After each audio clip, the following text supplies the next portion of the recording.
What you're about to hear is a conversation between myself and Dr. JR Carlisle. Dr. Carlisle is the current band director at Hannan High School in Ashton, West Virginia. He's been a band director for many years at many different places across the country, as well as an administrator, Band of America judge, and marching band consultant. He's currently a quarterfinalist to receive a Grammy. Dr. J.R. Carlisle. Hello, J.R. Hello. How are you? I'm good. Good. I don't have to wear these headphones. I think we're good. So thanks for welcoming me here to your wonderful band room here back at Hannan Junior Senior High School. Calling it a band room is a bit of a stretch, but it is what it is. It's ours, so it's home. That's right. It was such an interesting drive out here for me, which we already talked about this, and I took some videos of the drive on that road we were talking about before, but it was very much, I got off of a 4-lane Route 35 and got right onto that road, and it was all of a sudden one lane, very narrow, and I drove for about 20 minutes, and I showed up here. So in my little Mercedes, like a sports car, on those potholes and everything else. So. And I showed you the picture of the tour bus that took that way, and we sat around for 4 hours before a trip last year as it got hung up. Yeah, I can imagine. That's crazy. We also had a similar experience bringing some the Marshall kids down I talked about before. They got their bus tire popped on Route 10 or something. So, yeah. But so we're here in wonderful Ashton, West Virginia, right? I did a little bit of digging before this just so I could get my facts straight, if you will. And we're in Mason County, West Virginia as well. So that's 25,000 people population. Right. Logan, which is where I'm from, is about 30-ish thousand. And Ashton is a small unincorporated town. Population of 824 people in Ashton proper, which there's not a whole lot out here. As I was driving, it was like a house and then a house again every half a mile or something like that on that small road.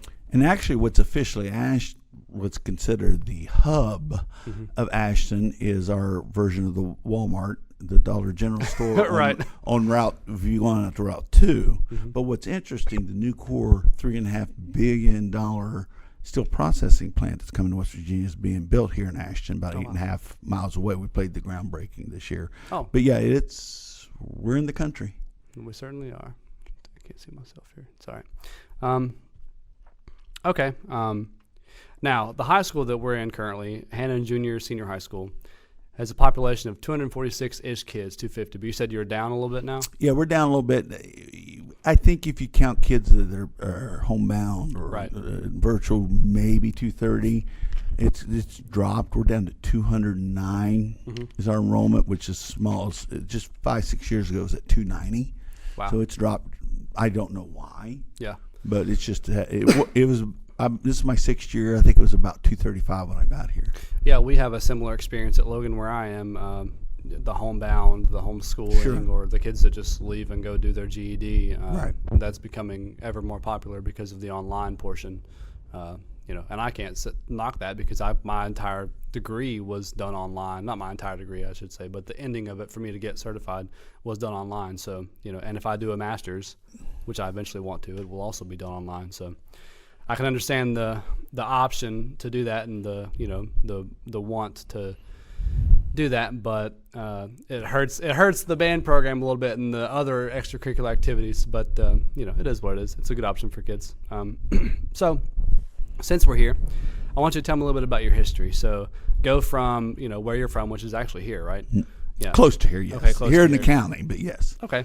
So tell me where you're from and then talk about how you got into playing music, early days and that kind of thing, and your band experience, middle school, high school, and then we'll go do college after that. I wanted to join band because my friends were in band. In the 5th grade, I went to Woods Elementary. It was a 3-room elementary school on Crab Creek Road here in Mason County, which we fed into Point Pleasant High School, but we still have kids out that area that come here, and I could easily have gone here. Okay. And a very well-known band director and icon in the community by the name of Gary Stewart, who's the reason I'm a band director today and is my mentor, and I still talk to him to this day for advice. I was his only band student for 2 years. He drove out to the country, and we sat in a boiler room by ourselves, and I honked away on my saxophone. Wow. So I joined the middle school band and junior high band, 7, 8, 9. Sure. And in those days, Point Junior High, we had about 120, 140. Okay. And it was you late 70s. You went from being the only student that this guy had at this one school to now you're in a group that's got 120 kids in it? Yeah. Okay. And that was weird because especially even the school itself only had 48 kids or 47 kids in the whole school. Now I'm at a school of 850. Wow. And that was, I'm not going to lie, I had a tough transition. Mm-hmm. Of course, band helps that a little bit. Oh, yeah. And we did some parade marching. And then it was time to join high school. Mm-hmm. Well, Gary, again, I love him like a father. Mm-hmm. And even part of my dissertation is dedicated to him. Oh, great. I love that. And but he was old school and probably was rough on me because I deserved it because I was the screwy fifth grader. Yeah, we often do deserve it at that age. Yeah. I didn't want to join high school band because I didn't think I liked marching band, which is ironic when you find out the rest of my history. Oh, yeah. B, because I didn't think I liked him. And changed my life. That's and good. Went to school there. And then from there I went to Marshall. Mm-hmm. So you went to Marshall. That's good. And originally I didn't go to Marshall because I wanted to go to Marshall. Mm-hmm. And understand I'm hardcore Kelly Green. Okay. I got my season tickets for football, basketball, etc. I was at the Notre Dame game. I cried tears, and I can tell you I was there when they won the first winning season. I can share some very emotional times. Sure. And it's very dear to my heart, but I did it because I could go half a day of school in the afternoon to college, and that meant my dad had to buy me a car. And I could have gone anywhere in the country I wanted to. He would have sent me, and I weaseled a car out of it. Mm-hmm. I got hooked up for fraternity, graduated, and was still 17. The next day I moved in a frat house in June. Mm-hmm. Then college started. Well, yeah, I totally understand that.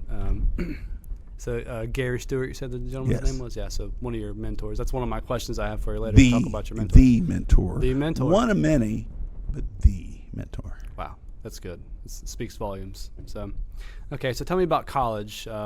When you did college, what was your major, first of all? Originally, chemistry. Wow, okay. Going to be a doctor. My dad was I was raised by my grandparents, but I still had a relationship with him as his parents. Mm-hmm. And mom, which was my grandmother, but to me as mom, had an art degree, very arts, and I was supported. He was not in favor of that, and I think so I wanted to be a band director. I didn't think I was going to be good enough. Mm-hmm. When I started college, he was getting ready to give me his 1983 280Z Datsun, which in those days was a very hot sports car. Mm-hmm.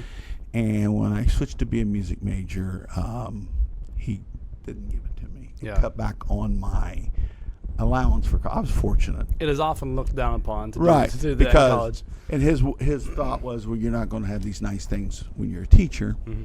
Now, he was young, and now he's very supportive and very proud of my career, and, and very much enjoys seeing what happens between the kids and I. And he was a young guy then. It was different times. Right. So tell me about when did you make the switch? At one point in time to switch to be music ed? Christmas time, freshman year. Okay, I knew that's where I wanted to be. I missed it. I'm a band kid. I'm a band kiddo, Sure. Band geek. Mm-hmm. That just need to be with my people. Yeah, same. I totally understand. It's the one place that I found a home in my life, and can I still find a home there today? So with college, you did a whole stint for your undergrad and just got all that done 4-ish years, probably. Something like that. Yeah. I'll be honest. People that knew me those days would tell you I would never survive as a band director. Yeah. I was more concerned with other things. Sure. And people can fill in the blanks. Then I was going to class, and needed to grow up premature. Sure. I was very lucky. I was sitting in and I try to teach my kids, you never know who you talk to, what it's going to lead to. Oh, yeah. I was sitting at Julio's, was across from the music department, was the Mexican version of a sports bar, except we had MTV going, having a cold beverage, and a friend of mine walks in and says, hey, they call Dr. Lemke, they need a couple people from Marshall, come work at band camp. You want to go with me? 3 years later, I'm the assistant band director there, probably the best small school band in the state, and the guy picks me to replace him. And so what I did is my last year at Marshall, since I kind of screwed around, I actually got hired on a temporary certificate after 3 years out of high school. Okay. And was the assistant band director. I'm going to band camp 2 weeks before I turned 21. There were girls in my band dating guys 4 years older than me. Yeah. And what I did that last year to get caught up, I took classes at OU, West Virginia State and Marshall, Sure. so I can graduate. Mm-hmm. And then I was given this machine, which is a whole story in itself if you want me to go in. So I want to share. You inherited a program Yes. that you had already been kind of working with a little bit. Well, I was to be his assistant for a couple of years and take over when I retired. Okay. And my first year as director, we won one of the first Settler Shields in the nation when they started roaring. If you look on the Settler Shield website, you'll see Federal Hockey 1987. That's wrong. It's 1989. And I've tried to correct that with people, friends of mine that are on that thing. But we won a Settler Shield, and was very, very. It's a unique story. If we have time, I'd like to talk about that band. Sure. I said Hawking, so that's Ohio. Federal Hockey. Yeah, it's just outside Athens, OU area. Yeah, so I lived in Athens for a good bit of time. Okay. Just for a small amount of time, but so I went to Hawking Hills. Sure. Out that way. I'm a little familiar with the area. If you head like you're going to Parkersburg, it's just outside of. It's that whole area, Torch, Coolville, in that area. Federal Hockey, we didn't have a band room. We were back of a stage. I would conduct the band with basketballs from gym hit me in the back through the curtain. Small school, maybe 90, a graduating class. We marched 7 through 12, but we would march about 90. And the crazy thing, and people are going to wince when I say this, and even in the 1980s, I winced. That band would go to 10 or 12 competitions a year. Wow, that's a lot. They would load up and go to 2 to 3 a Saturday. Now, as crazy as that sounds, and we all know as educators that's not healthy. Yeah. Looking back, it taught me a lesson. You don't know what works. The band was spread apart between 2 different schools. There was no band class. It was built, but we would take 60 or 70 to solo ensemble. So we never had concert band. Solo ensembles where we trained them. It was the largest school district in the state land-wise. It was long distance to call one grade school to the other. We could be I lived in Parkersburg. We could be out of school and be 50 degrees, but the other end of the district got enough snow. Oh wow! And I'd be off in the sun all day. But what it was, the only time the kids could spend together. Because it's not like now where you can text and everything else. Sure. There's no internet or anything. Was on the buses and going to competitions. The band bus. And that was the parents. So it was like a Division 2-3 drum corps going on tour. Band parents drove. They'd take the governors off the buses before we left. And so as crazy as it sounds, and as I would have never done that on my own, once I got into culture, I realized it's the only way they were going to have a band. And it's what worked for them. And several music majors and college professors and music professors came out of that. So you never know, even through an overhyped competition machine, what you might create. Yeah, but it's what worked for them. I wouldn't recommend it anywhere else. And it wouldn't work now with modern society. Right, yeah. Well, that's definitely true. So that was your first gig out of college. How long were you there? 4 years. Okay, you did 4 years. And that's sort of southeastern Ohio, right? Yeah. So it's a nice area. I've been out that way. So I lived there. So it's basically West Virginia. The river just took a wrong turn. That's right. Yeah, that's basically the same thing I said. We're still in the mountains. It's basically the same thing as West Virginia. Anytime we brought the band over to West Virginia to Hannan or somewhere for a competition, the kids would be like, "Look at this backwards area." And, and the school literally set out on a road like this school, and we play them in football now. It's kind of funny, in the middle of a cow field. But they threw their noses at West Virginia. Always tickled me. That is funny. Yeah, well, that West Virginia gets that quite often. Sure, so you're no stranger to that, I suppose. When we get talk about me judging nationally, my accent held me back, and I was told that people did not. A lot of the big names on the tapes, they want to hear you because they heard the accent and they assumed I was ignorant. Yes, I totally understand that. Yeah, we'll get there. We'll talk about Yeah, that. I don't mean to jump ahead, but it makes me think of that. Yeah. Okay, so I do have basically just talking about sort of your job history, and I know you've got an extensive history of things that you've done, so you can give me the short version or the long version. Yeah, because if we go step by step and the way I talk, we'll be here for a long time, and no one's going to watch this podcast. So basically, I went to I lived in Parkersburg and did my master's at WVU in education leadership. Okay. And at that time, I worked with the Williamstown Band full time. Michael was the band director, and I was the unofficial assistant paid by the boosters, and also with the Parkersburg Big Red Band. With Dave Burton was the band director, and the Jorgensens, who were still around in those days. I worked with them who were very famous band directors out of Parkersburg, at the Smoot Theater, where they refurbished it. And then I got judging indoor winter guard because I wanted to be a DCI judge. It was a goal of mine. And I was judging a band show in South Charleston or one of those areas. Yeah. And the guys were from Ohio, and they said, come join Judge Winter Guard. And I said, I've never seen a Winter Guard. I've just seen videos. And they said, if you can judge it, you can judge anything. Mm-hmm. This is your pathway. So it moved me to the Dayton area, where I rebuilt a program after a guy had done some inappropriate things with children. And by the time I left there, it was probably the second or third strongest B-class band in the state of Ohio, and the job I should have never left. Yeah. I learned the lesson of grass isn't always greener. That's right. Even though I took the job at a bigger suburban school where suddenly I had 7-8 assistants, the semi-trailer, and the 800-seat auditorium, and $20-some thousand raise, and I was coordinator of music and all that, but different motivation in kids and different environment, and what we were building there was special, and I didn't see it through. And sure. Something I regret to this day. How long were you there, that job that you left, you said? 4. 4 years? Yeah, and that's that's not to interrupt you, I'm sorry, but 4 years, and you said you think you left it too soon. Because you were not ready to, you were building and building, but this took you 4 years, but it still wasn't in what you would call like your grand vision or whatever, right? Yeah, it's one of those things. When I was 16, the thing I hated most was someone older to say, if I was your age knowing what I know now. And I said I'd never say it. I say it every day.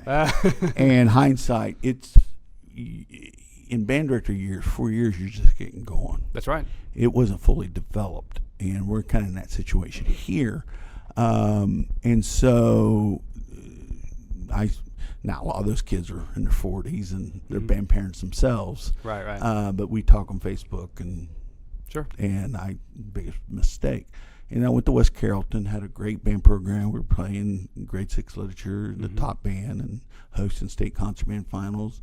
Going to regionals, we had a national finalist drum line at WJI, and national semifinalist color guard missed finals at WJI by a 10th 5 years in a row. 4 years in a row. I won't bring that up because that's painful. But I was teaching the guards. I started judging for Winter Guard International. After this guys recruited me, I hadn't seen a guard live. 3 years later, I'm judging Winter Guard International. Then 3 years later, I'm making regional national finals with my winter groups. And then I got into the drum corps judging and stuff. Just to pause you before you get to drum corps judging, just clarify what Winter Guard is for people that may not know what it is. Winter Guard is basically an indoor activity. Originally, it comes from the old military, like drum corps come from the military VFW post. Right. And it's developed over a year into an artistic, competitive activity that's worldwide. Yeah. And you compete in a gym. I fly around the country every weekend judging. Believe it or not, I figured I've made over 15,000 to 18,000 tapes. That sounds a little exaggerated, but when you judge... How many years? Well, I've judged shows up to 90 in one day, shows of 30, but average 50 or 60 guards for 12, 14 weekends a year for 30-some years. Yeah. You start doing the math, you know. And it's very... And it originally is intended when it developed was to develop kids for the marching band. Right. And in a lot of places, it's kind of become its own thing separate. almost to a detriment, but I won't get into philosophy here. Oh, yeah, it's a whole nother discussion. And then the winter drumline thing took off, and I inherited that, and I judged winter drumline nationally for WGI2. And it's its own competitive animal. And then I got into the drum course judging. Yep. I got into drum corps judging as I became a WGI judge. It was all kind of cohesive because that's a close-knit fraternity. That's right, and that's I would imagine that's the way it is. Like, you meet the people, and now they know you as the guy who can do this, and so then you're getting calls. Right, and, yeah. Right. So. And then I became a DCI judge and judged for 22 years. Judged over 200 plus shows. In the spread of between 2001 and 2010, I think I'm the most worked judge. There was a couple seasons I did like 25 plus shows. Wow. I've judged DCI championships numerous times. Now, as you're, not to interrupt again, but as you're doing all this judging, you're still working full time doing things, right? I can tell you stories about, I'll give you an example, 1999. We were doing the Doors with West Carrollton, great band, and our state finals was right there at Welcome Stadium in Dayton, just 10 miles up the road on Sunday. Friday, the assistant takes the band to a football game. I fly out after school, get to Oklahoma State University. I spent all day Saturday in the rain judging the Oklahoma State championships. Got to bed about 1, got up at 4 to make a pickup to get a 6 o'clock flight. Got back to Dayton about 12:30. And when I pulled in the parking lot at West Carrollton, the band, the staff, and I had several assistants, a big staff. I mean, you know, it wasn't a one-man show like I am here. They were going through their warm-up procedures in preparation of me coming. And then I spent an hour and a half warm-up rehearsal, hitting spots of the impacts of the show, and then took the band to state finals. And I could tell you stories, the same thing, flying out on Friday nights while my Winter Garden Winter Percussion that I helped design and teach were out competing the next day, getting reports from the staff between breaks. Wow.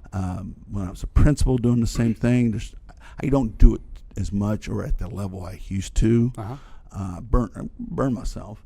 But I still like to keep involved with a lot of friends out there, and I still like seeing what's going on. But I'll still leave here and go to Charleston. And it's not as easy to fly out of Charleston as it was Dayton and Cincinnati, and go to Mississippi or Michigan or somewhere and see and judge some shows. Yeah. Okay. So that's a good catch. I was burning myself, and that's probably why I left band directing in 2000.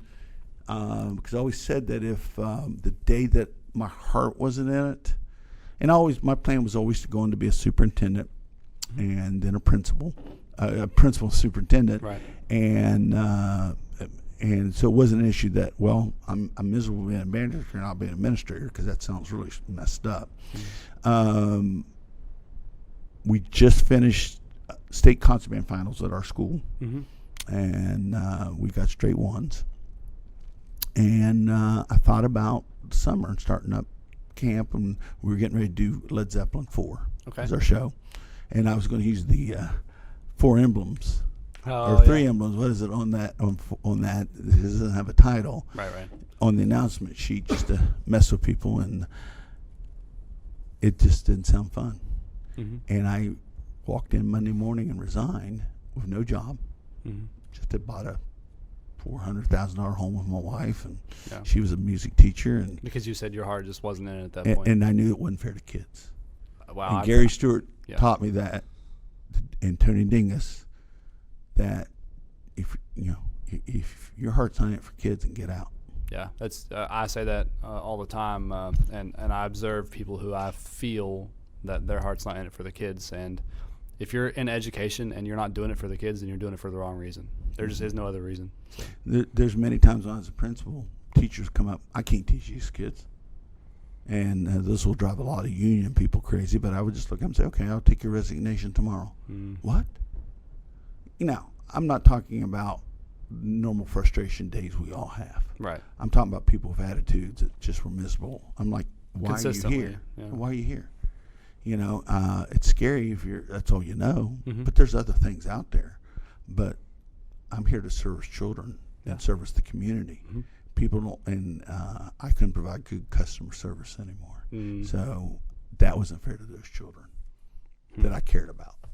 Yeah, that makes a lot of sense. I very much appreciate that perspective. And yeah, Tony Dingus and Gary Stewart, I'm going to have to reach out to these guys and talk to them. So. And for those of you who know who Tony, I was telling him before the podcast, I met Tony when Gary was coming out in 76 and 77 as a beginner, and Tony was a student teacher. And then went on to teach at Logan. I think he was a Logan graduate. I believe so. I believe that's true, yeah. Yeah, that's a legendary Logan name, along with Les Duncan, Don Elkins, and those kind of things. Sure. And for those of that are watching, they'll know that I'm the director at Logan now. I think Tom Chafin might have been there at one time. Tom Chafin, correct, yep, that's right. He's now in the Huntington area, right? Right. He went on to direct Huntington, Vincent, Lexington, George Clark, Kentucky, then not Terrebonne, a big school in Florida. Yeah, he sold me some clarinets, actually. Tom did this past year. He had 3 clarinets he was getting rid of on Facebook, and I said, hey, let me get those from you. So I bought those from him. So okay, so that we got into when you left band directing. And so first, before you left, how long were you a band director for that time? Like, with all your jobs? How many years? 16. Okay, 16 years. Yeah, and honestly, I look at people who've been at the same job for 30 years, and I'm envious. Yeah. But also think you missed out on a lot, and there's no criticism for you guys that have 30 years. Sure. Anyone who's been a band director and went through 300 football games, God bless you. Yep, seriously. And honestly, backing up, and I don't mean to double talk here, honestly, the last straw for me was the thought of loading up to go to another football game. Yeah. I couldn't do it.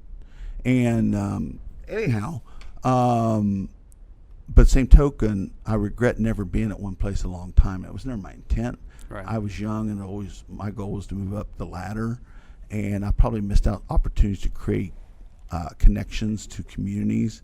That's why I appreciate the job I have now, because there's a special connection that's developed between me and the community. That's because I've been here longer. But yeah. But even after I left being a band director, I have a consulting business. I spent, after I left being an administrator, 10 years. I've done my consulting for 30 plus years, but I did it full time as a living. And I can tell you stories of teaching bands in the Rio Grande Valley, that Texas bands that and standing 2 miles from the river, we'd be in rehearsal, and you'd hear the gunshots from Mexico, the cartels, and I duck, and 180 kids looked at me, and the director, I said, "What's wrong?" They're used to it. It's just their culture. Yeah. And so over those years, I had several Texas state finalists, state champion in South Carolina. I worked with full time for several years, and so even though I wasn't a band director, I was still active writing, consulting, doing leadership clinics. Right. And I just, for 10 years, I did nothing but fly around the country and Japan and Europe and different places and do clinics and work with bands. So wow. I was still teaching, but I didn't have to collect candy money and go to a booster meeting. And that, and just to clarify, you're doing all that consulting stuff, flying around and everything. That's your sole gig, or you're doing administrative stuff at the same time? No, this is after I left being an administrator. That was my sole gig. Okay. And it's and not to brag, tell you what the world is like out there. I made more money. You know, I'm not trying to brag. When I was principal of the art school in Cincinnati, even 20 years ago, it was well 6 figures. Yeah. When I was doing consulting, I made more money. Yeah. Oh, I guarantee it. Education, we all know education, you don't really make a whole ton of money. I mean, as an administrator, when you start going up the ladder, yeah, you start getting more. Well, yeah, but I'm saying as just a consultant, I made more. And I'll give you an example. I'm embarrassed to tell you this part. I'm an okay drill writer. Okay. I'm not going to write you national finals right. and stuff like that, but I know where to put the instruments and do it logically. And I got hooked up with a lot of those Texas bands where they write checks for those bands because it has to do with football.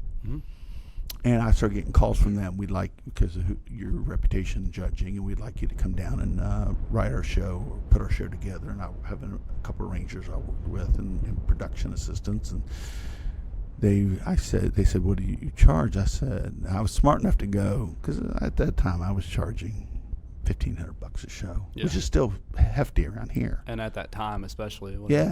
And they were like, well, so instead of me telling them, I would say, "What do you usually pay?"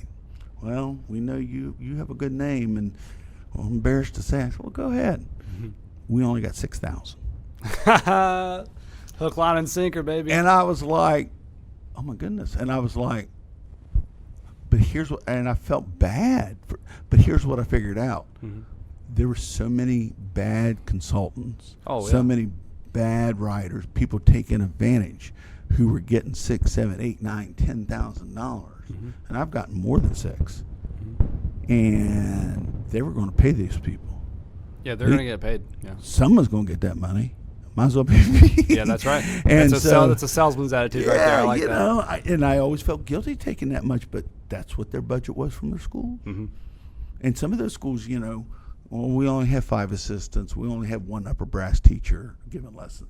It's like you don't even know the real world. Yeah, absolutely. And they would say, and all I have to say is the music coordinator in a couple of those schools, they have the wrong uniforms, or they have to go where you want to go. They need this kind of equipment. Okay, here's $50,000 for equipment.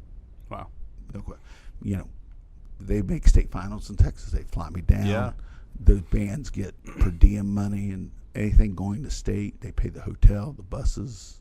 It's different. I'm sorry, we're getting way off the mark here. That's okay. This is stuff we're going to talk about a little bit later, because I want to talk about Texas in specific, because I'm glad that you have experience there, because that seems to be the tip top of the the food chain for band. Well, so. and one more thing before we move on, I've judged in 42 states, 20 plus state championships, and I'll say this brag is I've seen every corner of the country. I've judged many BOA regionals and BOA semifinals in the Dome, and I've judged rainy Oregon Northwest championships and sunny Florida championships, and B flat still B flat. That's right. And people forget that, but it's interesting going back to that band in Texas. Everyone has their. I went to a football game, and we had to hold the band up while they searched the band trailers. They wouldn't let them go near them because they had border crossing issue that night, and they didn't want people hiding in the illegals hiding in their equipment. Wow. So everyone, while in West Virginia, thinks they have problems or they have issues. Every band, every school, it's just different where you're at. Different issues. I digress. Yeah, we'll get to that. I love that. Well. So we kind of went through a bunch of your history there, but I want to ask you, what brought you back here? Because you're from not too far from here. I grew up about 10 miles from here, Crab Creek Road. Went to Point Pleasant High School, proud member of the Black Knight Marching Band, and changed my life. And I don't know. I retired and Retired. Well, then I screwed up and created a job. We'll get to that. So anyway, what happened was I had an older sister. I was the youngest of 8, and she was terminally ill. And all the years of running around, I had a family. I was running around the weekends. I kept in touch with my family. I lost track of them because we just didn't see each other. And these are people, I have a very close family. Yeah. So I came back here to be with them until she passed, and my idea was to be here for 4 or 5 years. I wanted to get back into education, and I wanted to be an administrator again, and because I was on track to be a superintendent coming out. My last principal's job was the School of Performing Arts in Cincinnati. Okay. I dealt with Nick Lachey, Sarah Jessica Parker, Carmen. I could go on and on, all the famous alumni I have pictures with, and Nick Lachey, last thing I did was work with him to negotiate a reality TV series with MTV. People come in because this is kind of like Fame was the school, and he had come out of that school 98 degrees. Had come out of that school, so anyway, I've had a very unique experience. So I go back to I never stayed one place, but yet I've been able to experience a lot. Yeah. And again, I'm digressing. You're probably frustrated. You can get off track. My first administrative job was an inner city all African American school in Dayton. Okay.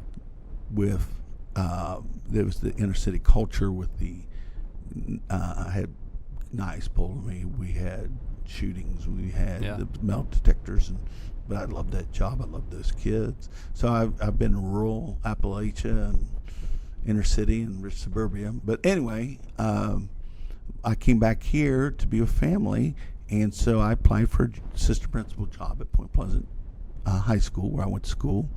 Principal's a great guy. He called me. He says, "Look, you have the experience. You were a great interview. It's between you and another guy. The difference is, you have the experience, but he's been on my leadership team for a few years." And I said, "Don't explain. Hire him." He said, "What?" I said, "You got to be loyal to him. I know what you need to do." He said, "Okay." So the personnel director and I talked, and she was in band with me, and she said, "I know you want to be a minister again. There's probably going to be something open for you." And she said, "Till then, there is the music job at Hannan." Now, this is going to sound really, really bad. I was thinking, I've been principal of world-class performing arts school. I judge Drum Corps Europe. I judge Japan. You want me to go to Hannan? Yeah. And I'm very embarrassed to say that now, because kids are kids, and I love these kids like they're my own. Absolutely. And I don't care where you teach. Every kid deserves quality. Yeah. And that was just my initial ego reacting. Sure. And so I said, "What the heck?" Came in here, and I won't go into all that, but it was not in good shape. And it was even finalist for the superintendent's job here a couple years ago. And now I don't want to leave. Oh, that's great. I love that. I never planned to stay here. It was just to get in the county, but there were 4 kids, and they couldn't play a scale. Yeah, that's we're going there. That's the next place I'm heading to. But this magical thing started to happen. Even though I wasn't planning to stay, my job was to build a band as long as I'm here. So I went to work doing what I knew how to do. Sure. I don't take job. I don't believe in taking a job just to kill time. Yeah. Okay. So we have similar-ish kind of situations from what we've talked about before. But very much so. So when you got here, you said there were 4 students. Is that right? Yeah. There were a few kids that were going to be seniors, and they didn't allow them. They created a schedule that didn't allow them to take band. Okay. So I ended up with 9 kids. Okay. That first year, 4 of them had any experience in band, and I don't even remember if they ended up on the same instrument they were in band before. They couldn't play a scale or anything. Yeah. And our first Christmas concert, now you got to remember my ego. I think the last thing I conducted in 2000, I think we were doing variations of a Korean folk song. I don't know. Sure, Korean folk song, absolutely. It was out of a couple grade 6s. And with a nice wind ensemble. And at the first Christmas concert, we're playing in front of the student body. And I'm a sax player, but I play a little trumpet. I'm the only trumpet player. And our Christmas concert consisted of 4 tunes out of the Essential Element book. The Beginner Band Essential Elements book.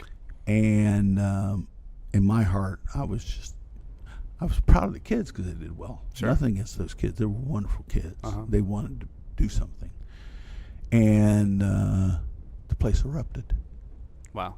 The kids stood up and clapped. We went to a teacher's meeting afterwards because it's the last day for break, and the staff, you thought I just won the World Series.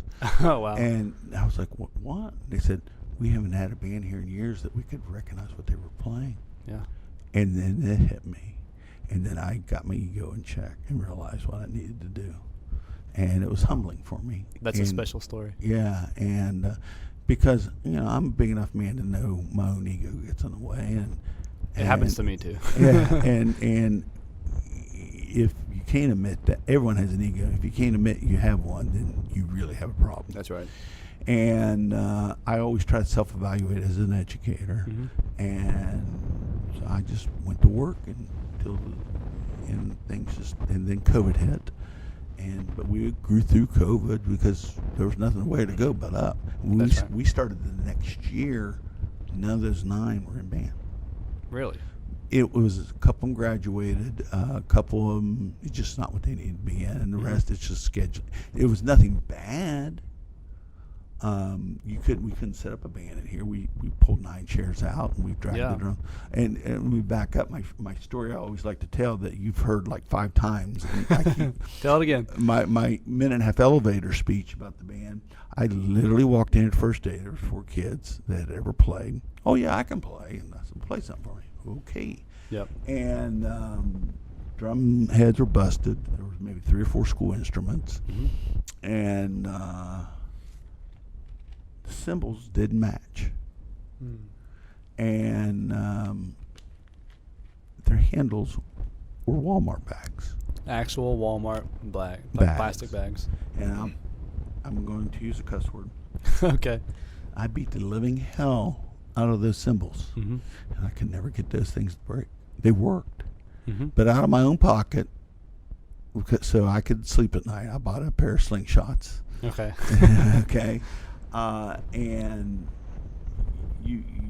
I've shown you some of the equipment I bought since I've been here. I think you can tell we've improved on the quality of equipment. Oh, yeah. Right now, since I've been here, we have purchased Randall Reed Smith. Yeah, Randall Smith. And he gave us the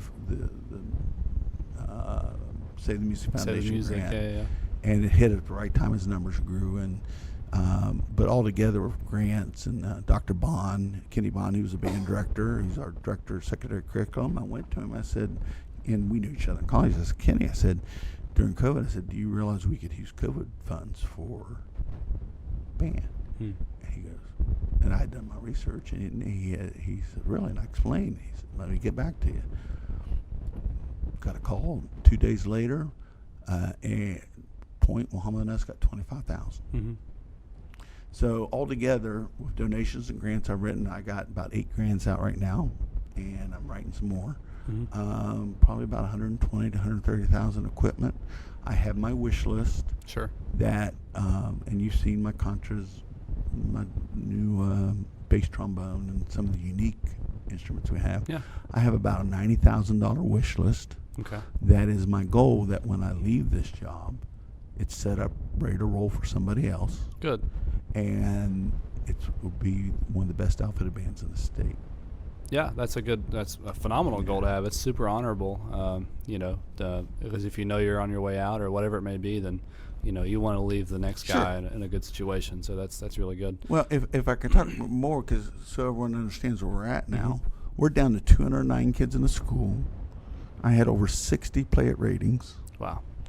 And it's the amazing thing, and I've dealt with so many band programs around the world that I've never seen. And I'm not bragging on me. I'm bragging on the kids in the community, because I didn't build this. We built this together. That's right. And strong administrative support is how far they've come in a short time. 2 years ago in May, we went to Music in the Parks in Kings Island, 2.5-hour drive, and I wanted to get the kids used to going to ratings. And we did a grade 1 and a 1.5, and we worked harder on that. It worked so hard. Yeah. And our goal was to get a 2. We did. They won first place, and that clicked. Yeah. We get into a whole nother discussion. I believe in healthy competition. Competition can be a bad thing. Done right, it's a great thing. I think that's true. And so when we started doing state ratings next year, one of the things, I came from Ohio, we had to do 3 tunes a march. Right. And a lot of states do that. And I'm a believer in that, because it's your history. Yeah, I like marches. And I open every concert for March. So when we go to ratings, we prepare 3 tunes. There's 3 schools of thought in West Virginia, I found out. Don't show the judges anything, and play your 2 tunes. And all 3 are correct. And this is not a criticism. Play a chorale or a scale. Sure. Or there's a couple of us fools that'll play a whole tune. My theory is, I want the judges to hear we can play march style and kind of come out with an attitude, and set it. They might even give us a little slack later. So my kids have to prepare 3 tunes for contest. Yeah. And then the other thing is, because we're so small, and I've done master schedules for 3 high schools. So you say small, you got 60 now. West Virginia. Small school, I mean. Okay, all right. That we've tried to let me look. It's just physically impossible to make it work. So of the 60, they're divided up into 2 classes regardless of grade level. Okay. I might have a sophomore beginner with kids that played for 5 years. Yeah, your schedule is something I wanted to get into here. So yeah, walk us through your daily schedule. All right. Yeah, I'll come right back to that. All right, okay. And there's maybe 15 kids that can't take band. Okay. So And then you saw our room. We put 60-some players in here, and it's 625 square feet. Yeah, it's small. And we tried to practice in the cafeteria, and that just was a disaster. And Acoustics. we actually go up to Point Pleasant's auditorium and practice for an evening before ratings. Yeah. So, but anyway, long story short, I teach. The whole purpose of all that is I try to teach the kids to be constantly listening and balancing. And so many people would, and this is where I'm going to brag a little bit, and young directors need to understand this. We spend too much time talking about what we can't do instead of looking at what we can do. Absolutely. Too much time talking about what we don't have instead of what we get. And you're doing the same thing at Logan. So my kids, I might have one band fourth period, a different band ninth period, then I have a volunteer band every Thursday night, and I average 30 kids for that, 25, 30 kids. And out here, they can't walk. So that's pretty good numbers. Yeah, and then I have required practices. And so in a day, I might hear 3 different bands rehearsing the same tunes. Yeah. I always forget what I've told each of them, so they hear the same story. Right. But anyway, the whole point of it is I tell them to constantly be balancing. I use it as an advantage. Constantly balance between which band you're in. That's right, because it's different depending on what instrumentation's in the room. So they know, and they're very cognizant of when we go on stage, that warm-up, they will spin. And I am so amazed and proud of my kids because I will sit there and listen to the march, and I can give them little signals, up, down. Sure. And they know what I mean. And I'll see them, like, look at me and put their head like, I need to bring us down. How's it look? They want my opinion on what it sounds. Yeah. And they're very good of being cognizant of the stage through the march. This is a phenomenal example of, taking us, whatever the situation may be. Some people might view it as a negative situation. Some people view it as a positive or whatever it may be. But regardless of the situation, you take the situation and you find the positives within the situation. And in this case, it's like, well, some directors will be like, it's so inconsistent, I can't get them all in one room, and I never see them all at the same time. But in your case, you're like, okay, we're going to teach them how to balance depending on which ensemble that they're in. It's a great way to do that. Well, I'm going to tell 2 more stories. Well, no, I'm going to tell a lot more stories as long as you let this thing roll. Because as Gary Jack, I said at convention, I'm going to tell. Let me tell you something real quick. And Gary Jack said, "I bet you can't." Yeah, I bet you can't do it. And he was right. But I'll use 2 more examples along this line. So we're up to 60 kids. We only have 5 seniors this year, and 6 seniors this year, 5 next. So last year we went to ratings for the first time, got straight 1s. This year, doing grade 2 and a 3 and a march. This year we did a march, a grade 3 and a 4, got straight 1s. Congratulations. Thank you. And so this year we were going to do 2 4s. And I'm glad I didn't, because the last 2 weeks for ratings, we missed so much school with rain and floods and stuff. It was a struggle. And we're going to do 5 next year. And I only lose 5 kids next year. And then we have 70 signed up for band next year, and not counting the color guard I started this winter. Yeah. And we started jazz band this year. And people are all laughing to hear this. In 2 years, we will do a grade 6. I'm not saying we'll get a 1. Yeah. But we won't embarrass ourselves. Yeah. The kids are going to have that experience. Sure. And I have no problem saying we'll push a 1 next year on 5. But one of the things I was proud of with the kids, one of the grade 4s I was doing was Incantations, Robert W. Smith. Sure. And I met him, great composer. Great man. He passed away recently. Yeah, I talked to him several times when he was writing for drum corps, and I know his wife Susan very well through BOA. Right. She does a lot. He did a lot of drum corps stuff. Yes. Yeah. Yes. And I could give you the history on that. And great man, and his wife is a great woman. We had great little bands in Alabama. Then went to college, and then she's an advocate for BOA, where I've judged regionals. But anyway, the story, the stories I want to tell were. So I was worried about ensemble time, getting us 2 4, especially the Smith piece with all the woodwind runs. My woodwinds could play them, but the ensemble time to tighten it up. Sure. And thank goodness I did this because of all the flooding and raining, and we were on a trajectory to be better at ratings than we thought. Sure. Than we ended up being because of that. So I told the kids, I said, here's what we're going to do. I'm going to do a 3. Never disappointed because they take ratings very serious. Okay. In our process. The kids do.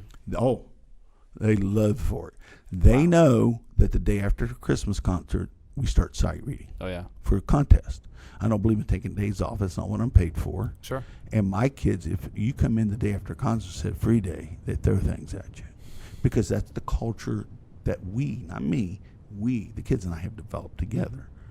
And so anyway, I said, we're going to have after-school practice. And normally there's, like I said, a volunteer one. Yeah. 25. Again, 25 is good numbers. I mean, it's bigger than the band used to be here on Nowhere. Yeah. And I said, I'm going to pass out 2 or 3 pieces, grade 3s, and you're going to pick. And so we did that. And I said, so like 40 kids show up because they want to have input. Yeah. So we had 15 minutes left, and I said, all right, talk to me. And they took turns, and they articulated themselves. And one, I would say it to him, so he'd tell you he's goofy trombone player. As they are. As the yeah, that was a little redundant. He says, Dr. Carlisle, he said, I think we need to play this piece because the other one shows our weakness here, this shows our strength here, and if you look at the piece, because I talk to them why we do each tune in a concert, I try to get them to articulate why we do things. I get them to understand how they're judged. They can tell you what the criteria is on the rating sheet. Yeah. And he went through. He said, from a pacing standpoint, this works better for our program. And I'm thinking, how many years I sat in critiques with color guard or drum corps or band people who couldn't who college educations couldn't articulate it. And several kids did the same thing. Mm-hmm. And when it was done, they voted and they picked the one they should have picked. But the one thing they didn't ever do? They never asked me my opinion. Really? No. Now, part of that's the trust that they knew that if I gave them those 3 or 4 tunes to sight read, that I was fine with them. Sure. But I gave them that ownership, and they made the right choice. Good. I was proud. And the second story I tell, we were on I teach them to be about the experience, not about the rating. Oh, yeah. And I've told them stories about winning grand championships and not being happy and not winning anything and being happy with the performance. Oh, yeah. Because ultimately it comes down to the musical experience. That's right. And they take great pride in that. And we were on a trajectory to be very special. And all the rain and delay, we barely held it together for ratings. We went up there, and they're still young. This band, I told them, we're going to Hawaii in a year and a half, as you know, as a state representative. I said, we're not ready to go tomorrow. Mm-hmm. I said, we're the equivalent of the 13-year-old boy that's 6'2", 250. He looks like a man. Sounds like a man, but it's got the mind of an 8-year-old. Yeah. And as a band, we sound like a big-time band. Or we sound like a mature band. But just our process, especially not having a marching band going through that every weekend. Yeah. They don't know how to travel. They don't know how to follow directions, certain things. And it's nothing, they never disrespect me. It's just where they're at as a development. Right. So anyway, we get the ratings, and they were not, I knew that morning when they came in, their heads weren't right. Because the year before, the first time we went to state ratings, their heads were screwed on. And kids that think they're leaders because they're sophomores and they've done it a couple times, they don't realize they're still inexperienced. Mm-hmm. They were more worried about the new kids not coming through. And I use it. And so we had a rough run. Mm-hmm. And I was disappointed. They were disappointed. And I was so proud. We walked into the room. And then they know better than to pout with me or throw things and throw a tantrum. Sure, they were upset, and I said, "What'd you think?" And they know to take turns, and they articulated very crisply why we should get a 2. Yeah. And we walked out of that room fine with it. I walked in. I knew some of the judges from years ago, and first thing I said was, I apologize, guys. We weren't, and they were like, what are you talking about? You guys were wonderful. And congratulations. And Dan White from Parkersburg walks up. He's the host. And Dan goes, congratulations. And we got straight 1s. Mm-hmm. And then in retrospect, yeah, we deserved it. Mm-hmm. But you still weren't satisfied. They weren't satisfied. You didn't do the best that you knew you could have done. And the kids, so I told them, And I said, learn from this. And we ended up being so this past weekend we went to Virginia Beach. We did Busch Gardens, and we won Grand Champion Band, and we were one of the first bands on. And they blew the walls down. I mean, they were giving me heart signals with and winking at each other. And I stopped conducting and just enjoyed and just kind of it was just one of those special ones that we had worked for. And we walked back into the warm-up room to put our instruments up, and there were tears, and they were so happy. And I pulled them over, and I was tearing up. And like I said, we ended up grand champion over several bands. We won the show that day, just like I said last Saturday. And I said to him, I said, now, would you rather have ratings with that performance and a 1, or let's say you get a 2 today? Now, in my mind, I never imagined we'd get a 2. Yeah, we didn't deserve it. And they said, or today have this performance and a 2. And I said, we take this. So we went to awards. There was like 17 bands. One band got superior. They didn't compete. They just did ratings. Yeah, just for the comments. The other 17 bands, including us, got 2s. And they announced excellent for us, and we all just kind of tilted our head like a confused puppy. And as you know, it's subjective. It happens. Sure. And I listened to tapes. Ooh, we were good. It was the highest 2 possible. And you know what? Not one kid said a word. They just kind of looked at me. Why did we get a 2? I said, I don't know. I haven't listened to tapes yet. Oh, well, we're happy with the performance. Good. And so it's like a parent, because we started with nothing, to see that culture building here. That I think is healthy. They have high expectations, but they're not caught up in. I mean, don't get me wrong. We celebrate the trophies. We celebrate the ones. It's fun. We're kids. We all like to win, but it's not the priority. And we're bringing out competitive marching band this fall, volunteer only, and our sure we want to win, but our goal is not about that. Yeah, it's about the experience. It's the same thing with, just to talk about my program for just a second. We are also, this is going to be year 2 for me, and we're rolling out the whole marching band experience, and we're doing competitive stuff too, and we're playing a grade 1 show and all that stuff. But it's a good show, and good drill. I don't have it yet, but should be good drill and all that. And whether we go and win anything, I don't really care. I just want them to have the experience. Yeah. So. Well, and what I started to tell you earlier too about this band, and I'm going to jump on what you're saying. I'm not trying to ignore what you said, because I think what you're doing down there is wonderful. I've heard so many positive things, and like I said, I think we're on the same pathway. I'm just got a couple more years at it, right? Than you do, and I think you're going to do great things. Talking about ratings, so 2 years ago when I took them to, I talked about sort of Kings Island, to get that 2, we fought like dogs. Yeah. And that was grade 1, 1.5. And we watched the video of that the other day. And those kids, not to put them down, just to show the contrast. Yeah. Because they worked, that was as good as we were going to be. You had some of those members that are still in the room. And the kids just kind of look at it like, wow, how do we get? How? And there were 27 kids on stage, only 21 of them are still in the band. So we've added 40 kids in 2 years, and that means that they've only played within the 2 years. Yeah. And we did grade 4. And a former principal of mine, he's now in Logan County with you, Steve Pritchard. Oh, yeah, Steve. We talked about that. And he was the one that first said, you could build a band here, and start dumping money into it from the school. I gave an honorary band member award, and he was one. Him and my current principal was the first year for it. He came the other night. He hadn't heard the band in 3 years, and he came up. He's a baseball guy.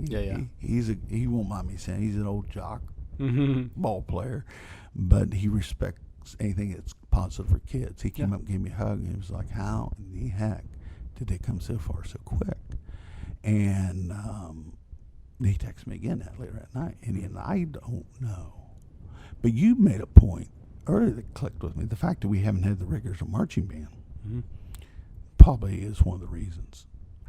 Yeah. And that kind of rang with me. Yeah, I said that earlier. We were talking about, the amount of progress you've been able to make.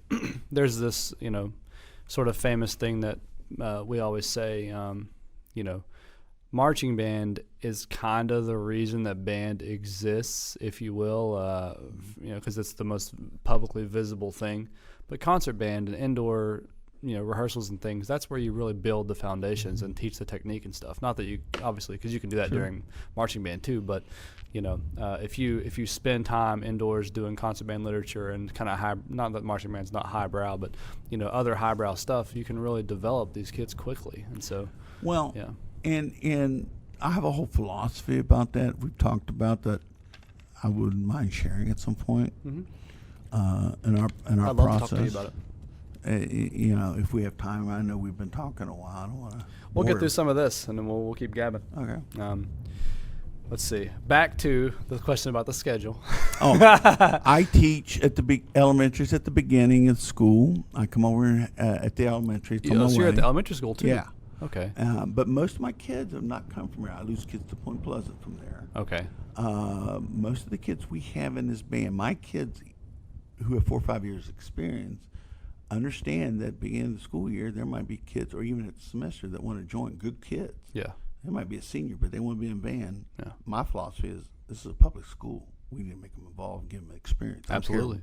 Too many people, band directors, are out there going, well, it's too late now. No. We're, in this day and age, especially in this day, people are fighting to have numbers. Yeah. We fight kids. for every one. You and I know this.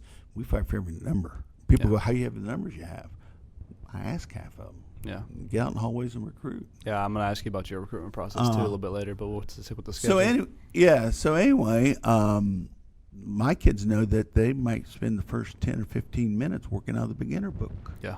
Knowing that that's developing in the future. Then those kids go in the back room and then we go to our thing. And so that's let me bring that up then, because this is good for me, because I'm trying to also craft my, way I'm going to teach these kids. So you're saying that even take the beginners in the room. You don't have a beginner specific class period or anything. You just take them, and then you might spend 15 minutes working on fundamental stuff to really get them going, and then you separate. Is that what you're saying? Yeah. Okay. And I'm also very fortunate. I have a friend of mine by the name of Mike Pierce, who retired from Ohio. I worked at his bands and taught his marching bands and wrote his shows, and we're friends for 30-some years. He comes in some, and he'll take kids in the back room, test them for me, start them, and he does it for gas money. And I'm working on a grant to try to get him paid more so he'd be here more. Yeah. But and when these kids were 7th and 8th graders, my older kids, and that's all we had. There was I just had my first kid graduate that actually had band 1, 2, 3, and 4 as a high school kid. Yeah. I talked to them about I worked on their. I'm very much a student of leadership and culture. Yeah. And I talked to them about what's the culture 4 years from now, which is where we're at now. Yeah. And that while things were going slow for them our 7th and 8th grade year, if I say the word two-word Star Wars, it brings up a bad performance at the elementary that we laugh about now. But that's where we were at our development. Mm-hmm. And they understand. We laugh in fondness, not making fun. Sure. That everything is just, this is where we were in a process, and they understand they're not done growing. That's good. And so my kids, it's the same kind of deal. It's like, guys, we got all the stuff we have to get done, and we have so much time to do it. And what I was going to say is, I said to them then, you're going slow in your development because you have no older kids to lean on. Mm-hmm. When you're a sophomore, junior, 7th and 8th graders are going to blow your socks off because they have you. And now, like during piano class, there'll be some of my 7th graders come in and out of lunch, go in back room practice, and they just sit there, mouths dropped and eyes open because they're playing. They're 7th graders playing grade 3 and 4 literature and playing our jazz band music that we started jazz band this year and playing it well. Yeah. And I said, and I tell the older kids, that's on you. Mm-hmm. Don't take that as a compliment. They modeled themselves after you. That's right. Modeling is a very important. It's part of my educational philosophy. Is modeling. I can't do it all. I'm a sax player, just like you are. I can fake my way through most things, but don't we all? Yeah, that's right. But modeling is very important. You got to be able to show them what it is, and if we're starting from scratch, once you build the foundation and get them, well, then the others can rely on those people. Right. It's modeling is very important. Well, and the point I made to them, and I made to 7th graders, is when they're 10th, 11th graders, What do you think those 7th graders are going to be like? So I'm trying to develop the culture that we keep growing and going forward, and there's a process. And that's my whole goal, going back to having all the equipment before I leave here, because I'm not going to be doing this much longer. Right. I want to make sure the Band Boosters are a functioning organization. I'm starting to turn more and more, I'm helping develop them because I have had the experience, and most of them would have been in band when I taught 25 years ago. Yeah. And it's funny, the band pants we're using, this fall marching band, I borrowed from the school I was band director of in the late 90s, because the band mom in charge of uniforms was my drum major then. So anyway, a little sidetrack. But so my goal is that the culture is so established, the level of expectations is in the community, and that the level of expectations among the students is there, that it will be demanded and expected when someone walks here in a positive way. Sure. So it's not a flash in a pan story. If I left today or you left your situation, we know what's going to happen. Yeah, that's right. So, but my schedule, so then I'll do 8th grade general music, and then I'll do a band class, and then I have music and movies, and then I have that was new this year. I had a lot of fun with that. Yeah. Then I have lunch, and then piano class. Okay. We've had up to 2 piano classes, and mostly I've recruited more kids out of that class. And, and my potential all-state tuba player next year came out of there. It took me 3 months to get his smartest kid at school. Sure. And he's built like a linebacker, so he can carry that Big thing. old boy. Big boy, and smart as a whip. And then I'll do 7th grade general music. Okay. And then in the day for band class. Okay, so you've got 1 band class for the day. No, 2. Oh, band class the first at the thing. end. Yeah. Now, 2 years ago we had this, and I think we'll have it. We're getting rid of the extra period next year, where the 7th graders, which I'm very happy about this, is going to be in the class by themselves. I've started this last 3 months in the 5th and 6th grade. I've started 6 trombones. And I'll have all those suckers together in that one class to develop them. Yeah, that's nice. And instead of gym, because you only need 1 credit at gym 7th and 8th grade. I think it's right. Yeah. All my years as administrator was in Ohio. And my goal is get them going and then talk them into keeping them the whole year. Steve did that for me when he was here. We did the same thing. Right. So that's my day. And so let's go right into recruitment. Yeah. It's a big one. I know you said something about you recruiting your classes, and that's what I do. I've taken kids from my piano class, my guitar class. I have to teach those classes too, and just those classes now they've got 4 or 6 kids in it because I've taken them all and moved them over to the band class and the rock band class. Exactly. You know how many? It started with a couple kids I brought from the elementary, and then they brought their friends. The best recruit. The year we went to Kings Island, there were 19. That was 2 years ago in December. We had 19 kids on the Christmas concert. Yeah. 1 drummer. We went to Kings Island with 27. You don't know how many kids came out of because kids, and unfortunately at Hannan, this is not a put down. Sure. Is not successful in any sports or anything. Okay. And they want to be part of something. And we have great coaches, great kids. It's just we have a lot of things working against us. This is not a put down. I support our teams and our kids because, heck, when you got 1/3 of the school in your band, most of them are in. Yeah, you got them. They're all over the place. Yeah. But anyway, they see quality and they want to be a part of it. Sure. And so I added 8, 9 kids. Success breeds success. Yes. And so many kids brought me kids. Yeah. And brought me kids. And then they brought it. There's an old shampoo commercial way before your time. The old guys listen to this, about I told a friend about this and so on and so on. And multiplied. That probably doesn't make sense. You cut that out. But anyway, the old guys would get that. But anyway, that, it didn't hurt that I grew up near here. So there was a lot of grandparents and stuff. Carlisle, is he related to David or Joe Carlisle? I asked him. Kids in general music. Yeah. Tell him I used to go to their keg parties. So I have a similar experience because I'm from Logan as well. Sure. And I've been gone for 13 years or so, but I came back and same kind of thing. And it's like, Austin Campbell? Oh, yeah. And a lot of the kids, which I feel weird about because I don't have any kids of my own, but they're like, I'm teaching these kids and like their parents graduated with me and that kind of thing. I'm like, yikes. But that it's working in my favor as well, just like it is yours. Yeah, it was like I had street cred. Yes, that's exactly right. When I went to the all African American inner city high school of 1,100 kids, and I used to joke it was 99.8% African American and 0.2 other. Mm-hmm. And I always joked I was the other. It was just you. It was just me. I didn't have any street cred. Now, after 3 or 4 years there and what the experiences we had, I had a lot of credibility because they knew I loved their children. Yeah. And took care of them. But so I had street cred here. Mm-hmm. And my mom said I should try to join band since Carlisle's teaching. And my brothers, good old country boys, they like hearing that. But anyway, so it's just multiple things. And when you're at a small school like this, you teach everybody in 7th, 8th grade general music. I guess that's true. That's a good point to bring up.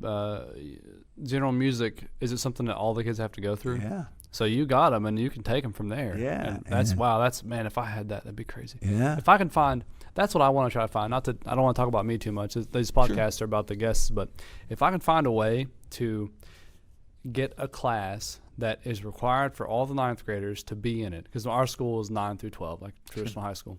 If I can find a way to make that happen, and that band room I got, it's bigger than that. I can fit them in there if I got, That's not saying much, man. Well, I know. Sorry. My living room's bigger than that. But, I can fit them in there. If I can find a way to get 1, maybe 2 classes, I don't know if 2's pushing it, but something I can get a bunch of 9th graders in, then, I can take them from there and recruit them. So I'm glad that you brought that up. That's phenomenal that you have that ability to do that. Well, and the thing is, you're here today on Saturday. We just had graduation this morning, and every kid graduated was a 7th grader my first year here. I never thought I'd be here 6 years. You told me my first year was the most. This is year 6 for you? 6th year. I didn't know that. Yeah. So my first year here was the most miserable experience of my life. Yeah. It was not good. And it got better, and then COVID hit, and then the right jobs didn't open, and different reasons. And, Sure. But then the band started happening. I wasn't as anxious to leave, and now I don't want to go anywhere. Yeah. Because I've created, it's like my baby. I totally understand. And I tell these kids, I said, I always loved kids. And when I was 29, I loved the kids, but I was still about building that name and trying to be a Grand National finalist. And I was on that track, When I was judging to judge DCI championships and all those things I wanted to do, I was on those tracks. And being the principal of that high-profile art school and all that. But now at 57, and I know I don't look at, thank you for saying. Now at 57, I appreciate the kids a little differently. Sure. I don't want to say more, but it's just different because I look at them like a grandfather. Yeah. So many of my kids don't have a parent or father in their lives. Right. Yeah, I go through that as well. It's, the meth, opioid, grandparents raising kids. It's a very common West Virginia story, the grandparents raising kids. Well, it's interesting. People will say to me, JR, after being at that inner city high school, and even the art school had some inner city to it, he said, this must be a different vibe. I said, not really. Mm-hmm. Different ethnic. Sure. But grandparents raising kids, kids on drugs, poverty situation, parents on drugs, parents out of the scene. There's no difference. Yeah. It's a trauma school just like them. Oh, yeah. But I was going somewhere. It's the first time I got completely off track. That's okay. But the recruiting thing. So anyway, it just it's taking care of itself. Yeah. Now, one thing I learned from Gary Stewart and from the first band director I worked with, everything is publicized. Mm-hmm. And those of you that are friends with me on Facebook know that Facebook has become my personal blog about the band. That's mine too. I need to reclaim my Facebook and do something else. But if I would go through the amount of money, like I said, I got the E flat. That's how I ended up with my alto and contrabass. It started as a joke between old friends, and then I got them.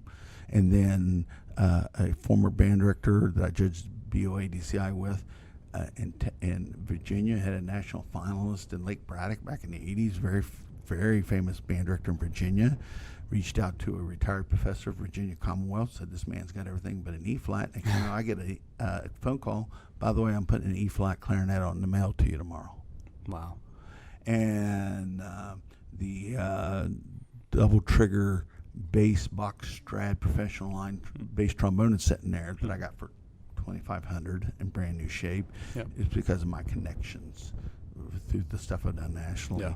And I can't tell you the checks that have shown up, like it's like Christmas, because the story of the school is being shared. I just did a podcast with people in South Dakota, Virginia. I have people from several states have asked me to do a clinic at their conventions about how to do this. Yeah, TikTok has been for me. We have similar experience because all around the country people are seeing what's going on in my school. So, well, I told you when we first started about doing this podcast, I was telling some of my older kids about it, and they're like, "Is that Campbell from Logan?" I said, "How do you know him?" I can't remember his name. Yeah. And they were like, "Oh, we watch his TikTok." I'm like, "Oh, you kids and your computers, you know." Yeah, that's funny. I appreciate that. I'm glad they're watching. And they keep bugging me. They can't wait for this. Yeah. And of course, they've heard every single story. Right. Every time I start talking about the Walmart bags, the kids groan. They're like, "Oh, we've heard this." Yeah. Yeah, but I explained to them why I do it. I'm a believer in history. You don't forget where you come from. That's right, and that's one of the reasons why I do this podcast, or why I'm wanting to start this podcast, because history is really important, and a lot of band directors don't really get their stories told, and what happens. It's not like sports where things are really cataloged, and the stories live on for generations and generations. We need to make that happen as a community, and so that's one of the things I want to do. Well, and I'll tell you something I did. One of the things I don't like about in West Virginia, in most states, and I was always in Ohio, and I've judged in, like I said, 42 states, so I've been in band rooms in 42 states. Yeah. Most states, if you get a wanted state marching band, concert band, there's a night. I don't mean just your basic nice plaque in the shape of the state. It's something for prosperity. Yeah. And we don't have that here. Mm-hmm. Now, what I did is when we got our first one last year, I had Gary Jack at the trophy shop he has. He does do that now, doesn't he? Yeah, and you'll see out in the hallway, he made a plaque and labeled the year, and our certificate is hanging. And the one we got this year for it's getting ready to be hung up. And what I did, they got one other one in history. It was in 1994. Gary Stewart's son-in-law, Chipper Hendricks, who was a very fine musician. He was a sophomore band when I was a senior, knew him and his wife, Gary's stepdaughter, and we have teachers here that were in that band. Mm-hmm. So Dan White, he gave me an extra certificate. Okay. And what I'm doing is, it's being done this week. It's going to get hung up, and I'm having the teachers here that were in the band sign as judges. Oh. I got with Chipper and his wife and got like what the year, what region they were in, what rating, and etc. And it's going to look like the ones I hung up, so it's going to be hung up. And so I'm starting to recapture the history of the band by doing that and celebrating, so it becomes a tradition. I'm trying to establish traditions. That's very important to do. For me, it's a bit easier than for you because there's evidence of band success in my band room. If you look at my TikToks, and maybe I'll show you once we're done here, but all along the ceiling in my room, there's trophies. The whole thing, and it's a big band room, like I said, and so trophies everywhere and plaques on the wall, and I'm like, wow. And dating back to, so that school, my school was built in 1957, but there's trophies and plaques that predate that from the previous school and things. So like, there's all kinds of evidence of that. So it's good that you're starting that. Well, and something, a little side story. Two schools I was at, I still talk to the kids. The kids I had were parents. Say the state plaques, and one school's the only state plaques ever won. And again, Ohio, you don't throw it. You recycle trophies and throw them out after so many years. Yeah. You don't take down the state plaques. And there were both cases band directors that didn't want to acknowledge the history because it put pressure on them to have to succeed. They've taken them, thrown them away. Oh man, there's some things like that happened at my school as well, where things that have come before have been thrown away and things, and burns me up. I had a drumline finish second at WGI in Phoenix. People need to know that. It's a big deal. And when they left after I left, he came back and stole it. so he could put in his living room. Ah. And it just, that's the second place in the country. Yeah. But anyway, I'm reaching out to the administration and the band directors, and I'm talking to the people in Ohio, the only connections I have, and I'm offering, if they will, to buy those. I have the evidence to show they got the ones, and I'm buying those plaques so they could be hung back up. Yeah. And so, and what I'm trying to do here, one of the things I'm big into is, I did a clinic at the state convention this year, and one of the things I hear so many bands, and I did it. When I was given the keys to that Cadillac, I immediately tried to change it the way I wanted it, and it blew up in my face. Yeah. Because you never want to be the guy that follows the guy. Yeah, not we all, not we all, but a lot of people go through that as band directors. You jump in, and this place has already been established for 15, 20 years, and now you're the new guy, so now what do you do? Right. And so many people, including me, I made that mistake. I can't think of the gentleman's name at Richwood. Gosh, I'm embarrassed. Wait a minute. You know what I'm talking about. Yeah, so older gentleman, and I talked to him because his school, it was something else, and then they consolidated or something like that. He wrote a band method book, and gosh, my phone's in use, or I'd look at his name. I know who you're talking about. I'm embarrassed. He was teaching band there when I was at Point Pleasant Band, and we had long talks because he knows I come from that BOA, DCI background, and he very show band. Sure. And I told him, I said, look, I'm not against that. Just because I like those things doesn't mean I think it's not right. First of all, everyone's going to understand being a competition band or it's not right for every school. And I hear all the time people, we got to get rid of the competition. That's destroying the band. We got to make a competition band that will build a band. Competition doesn't build or destroy a band. It's people that don't know how to do it correctly. And so many people look at competition or marching band and see it as the evil. And if it wasn't for marching band, I wouldn't have caught the hook to start listening to the music. Oh, yeah, same. Marching band is what got me into doing this. And then I became a student. And later in my years, after I screwed around my undergrad, I had the director of the Dayton Philharmonic come in, watching my rehearsals, critiquing me, and I learned from some great people. And judging BOA, I rubbed shoulders with some of the biggest names in the business, Dick Salcedo and some of those. And we can talk about that for my project I'm doing for judging here in the state.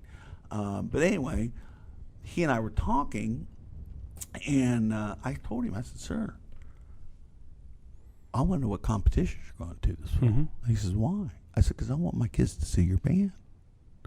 And he looked at me, and I said, I worry about when you leave that some young band director, dumb like me, would walk in there at 22 thinking, I got to make this a competition band. Now, I prefer being a competition band. Sure. But that's the worst thing that could happen. Embrace that culture and continue it, because that's what that community expects. That's right. And too many band directors want to go out and make it what they want it and never stop. And I was never taught this. Stop and think, what does the community, the people you are serving, see, I use the term with my teachers as a principal, I use the term customer service. Sure. And a lot of people, teachers don't like to hear that, but we're a customer service industry. Yeah, 100%. And so anyway, my point to him was, out of respect, because I think he's a great man, and to have that kind of longevity and stature and produce a band in an area like that, is I want my kids to see that history. That's embracing our history. Absolutely, yeah. Wahama and the High Step for years. Wahama. Now, and so I grew up back during the glory years. I remember Wahama, just a sidetrack. When I was in high school, we did competitions and things, but we always kind of were a show band at Logan a little bit. Our band director, he arranged our shows himself, did the drill himself, and a lot of it was kind of poppy sort of tunes. But we would always go to competition, and you said Wahama. It got me thinking, because back then we would go to competition and we would see them. They're all business. They were every time it was like military all the time. They were silent. They did everything in unison and that kind of thing. And I don't know how they are now. I've been out of the game for a while, but. Seeing that kind of thing, and then our director telling us like, Wahama, this, that, and the other, and this how they've been doing this for this many years or whatever. It was just cool to learn about. Yeah, and and of course in high school they were competition for us, and we're at Point Pleasant, 10 miles away, and and we were very much a progressive core show kind of band, and Sure. so we were kids, so we'd make fun of and stuff. But that's our history. See, too many people get caught up in this is the. I laugh at some of these band director forums on Facebook. I try not to post too much because I see you on there sometimes because we're in that same band directors group, which I like. It's a good resource. Sometimes I pontificate. You're right. But some people, show band or marching band, or marching band's the enemy, and blah blah blah blah blah. Yeah. Look, no style is correct. It's the same argument as like classical versus jazz. Right. I hate that. Music is music. You can build a band program with whatever you do. Yeah. Just be good at it. And too many people, well, we're not a competition band, so we don't do that. That doesn't mean you blow off teaching proper rhythms and proper tone quality and all those things. And too many people use it as an excuse. A lot of it's because they haven't experienced marching band the correct way, whether it's show band or what. All styles are correct. As a DCI judge, I was never allowed to say that's the inappropriate style. Sure. The only time I could ever comment on, let's say, marching style, is it was physically dangerous to a student. Okay. So which I did. Yeah. Okay. There was a couple times with the cadets they did some crazy things that I had to say, I have to throw this out there as an educator. Is this safe? Yeah. And George Hopkins would come in and critique and scream my face off, and then we'd have a beer later and laugh. Yeah. But anyway, so I just, when people start that whole debate of what's right or what's wrong, good teaching is good teaching. Mm-hmm. And I know the old adage of having a good marching band, you have to have a good concert band. My argument is band's band, and to have a good anything, everything has to be quality. I think that's true. I'm starting the marching band here this year. All my warm-ups are the same, let's say, arpeggiated studies for my woodwinds and my tone quality builders and tone builders for my brass, and the woodwinds are doing, let's say, 16th note runs on chromatics. Mm-hmm. It's all designed. It's going to be the same warm-ups the marching band uses, the concert band uses. It totally should be. And it's designed, and my arranger, I told him exactly what kids are going to be in it. He wrote to their strengths. That's good. And then he wrote to their goals of where I want them at the end of the season, mm-hmm. based on the ratings music I want to do in the spring. It's cool that you have an arranger. I do all this myself. Right. Well, now, could I afford him from Hannan? No. Right. That's what he does for a living. Yeah. He did student observation with me in 1989. I'll say he's like the guy that you know. We've been in each other's weddings. We're best friends. Okay. And we've written probably 50 shows together. Wow. And not count my own. So what I'm saying is, everything we're doing, like right now, he's on part 3 of our show. All our props are being built. All our flags are here. Costumes are picked out. We're not doing uniforms. We just got a bus from the county. We're remodeling it. Warm-ups are ready. The first 3 tunes are ready. We haven't, and the whole show's planned out. I know a lot of banders are not there yet. Yeah. But school ends next Thursday. Our first practice is the Monday after. Really? Yeah, and that's the first time they will take their first step ever. That's the day they'll play the first note of the show. But it's all been planned and written already. Mm-hmm. And it's been written in preparation of what I want to do next winter and spring. Yeah. Contest. And my goals for so I design everything to be a year-round process. Sure. That's a good philosophy. I feel like you need to be at least a year or more ahead, a year and a half ahead of where you are at all times. Right. You know what I mean? To me, people are like, well, concert band's over, got to start thinking about marching band. Yeah. You should have been thinking about that. Yeah. Should have been. Yeah.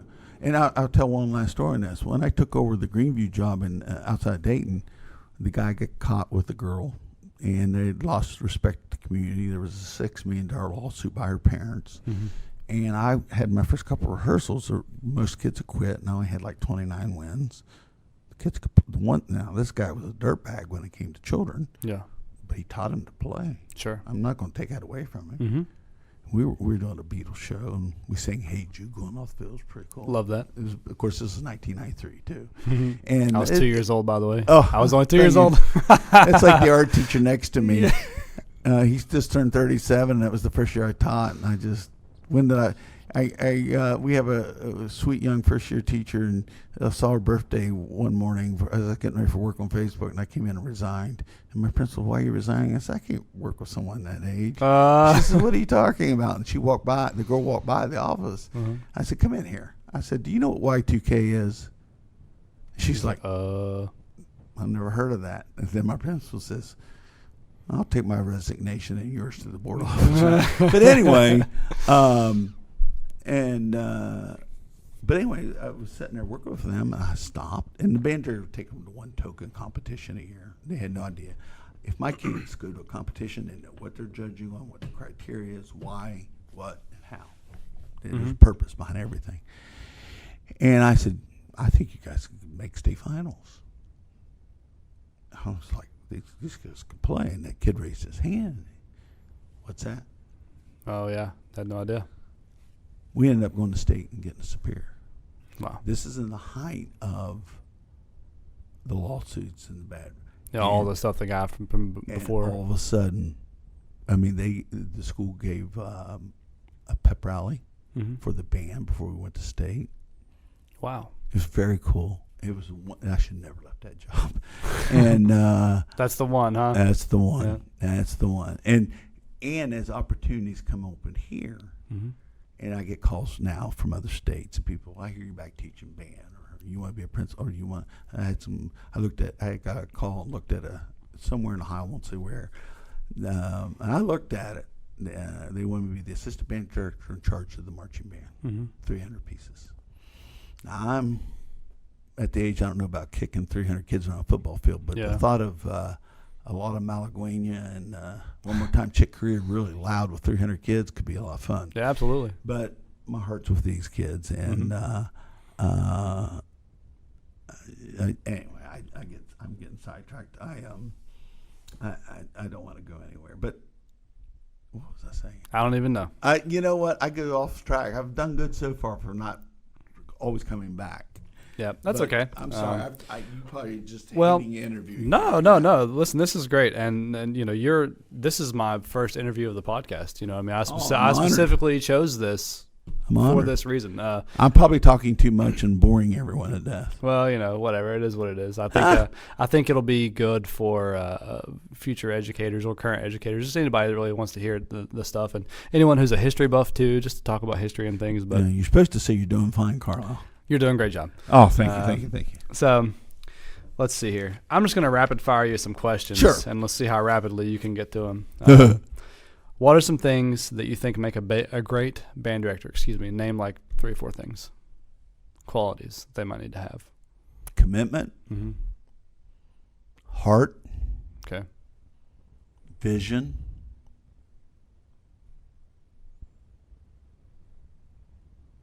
I'll stop there. Okay. Commitment, heart, and vision. I think that's definitely accurate. So listening to your descriptions of your past jobs, they're all high school jobs. Middle school, high school. A lot of those jobs I was doing the whole program 6 through 12. Okay, I see what you're saying. And then the high school principal job, the first one was 9 through 12. When I was principal at the art school, it was about 1,200 kids. That was 4 through 12. Okay, well, this doesn't apply. The question I'm going to be asking people is like, why you chose high school or middle school, but in your case, it's like you're getting and even here right now, you've got 7 through 12. So, okay, I'm one of those weird people that like teaching 7th and 8th graders. Yeah. One of the things that drives me nuts, and I just shake my head in the hallways as a principal, and I do it here every year. And you can think of, and everyone knows this. How many times do we hear the same teacher go, "I can't." These 7th graders this year. Yeah, that's right. Okay, you've been teaching 7th graders for 22 years. You should know how to do it. When are you going to realize these aren't special? This is just what they are. Yeah. And that's what I tell my 7th graders. You guys are goofy. I was goofy at 7th grade. You do dumb things. And they laugh, and I make it fun. I don't make it like a degrading. Sure. My job is to teach you not to do dumb things. And we're going to learn how to grow up and get through this awkward age. And that's so anyway, that's a little pet peeve of mine. Sure. I totally get that. This is a good question because I'm still in this stage, but how long did you do your first band director gig before you felt like you weren't faking it anymore? You still there? I'm messing with you.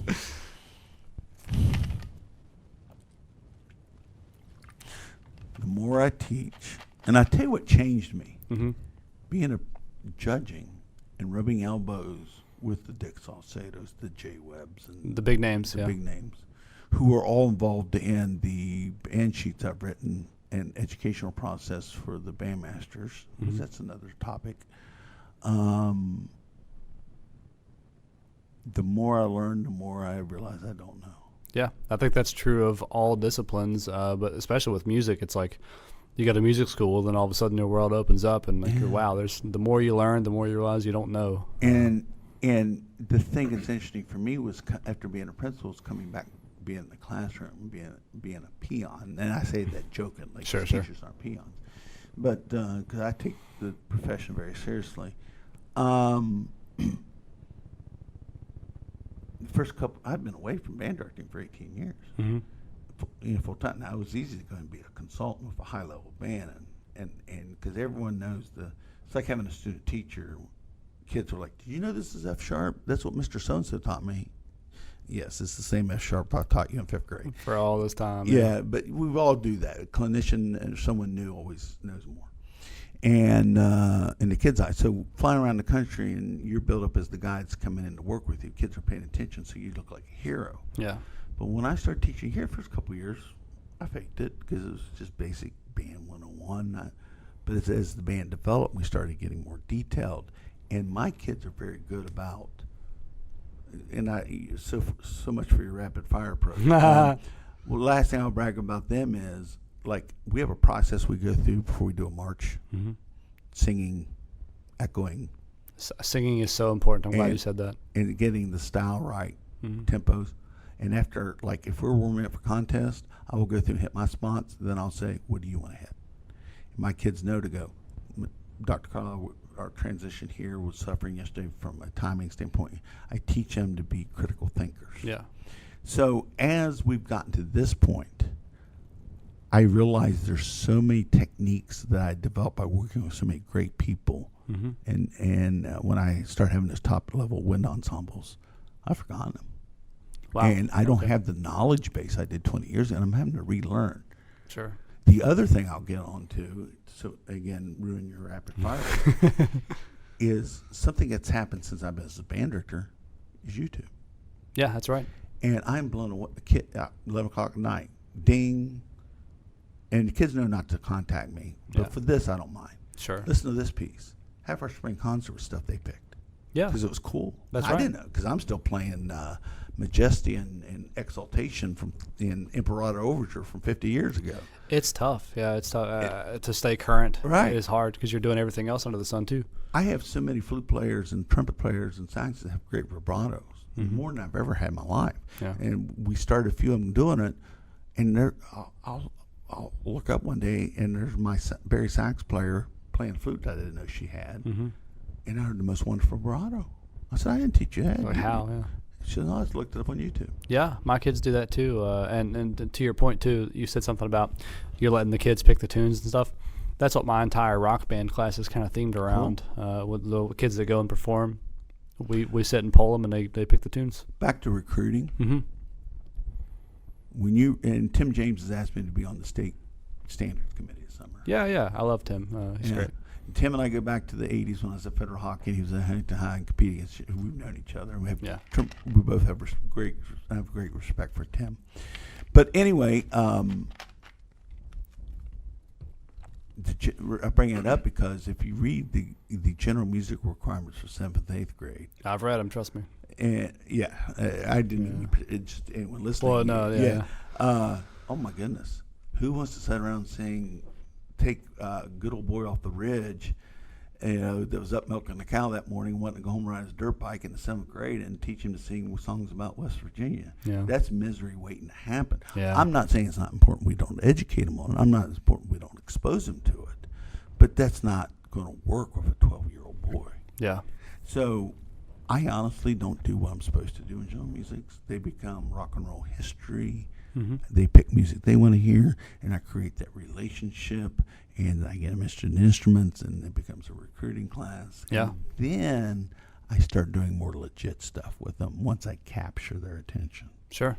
So anyway, I digress. Go back to rapid. I might beg for a general music class, even though it's teaching that class sounds like a nightmare, because it is if you look at it on paper, just like you're saying. But just make it what you need to make it. No one cares. Yeah. No administrator's going to come in. They see kids happy and engaged. Yep, that's all they care about. Yep. And rightfully so in an arts elective. Yeah, that's right. Yeah. Well, because a lot of times, a lot of administrators, they don't even know what they're seeing or looking at or hearing or anything. So they just, if the kids are happy, whatever. So, yeah, as much as I hate doing general music, I know every kid in this building. Mm-hmm. And I talk to them every day as much as I do band kids. So it's become a cultural thing. That's good. I will say this. I was in school when we got paddlings. Okay.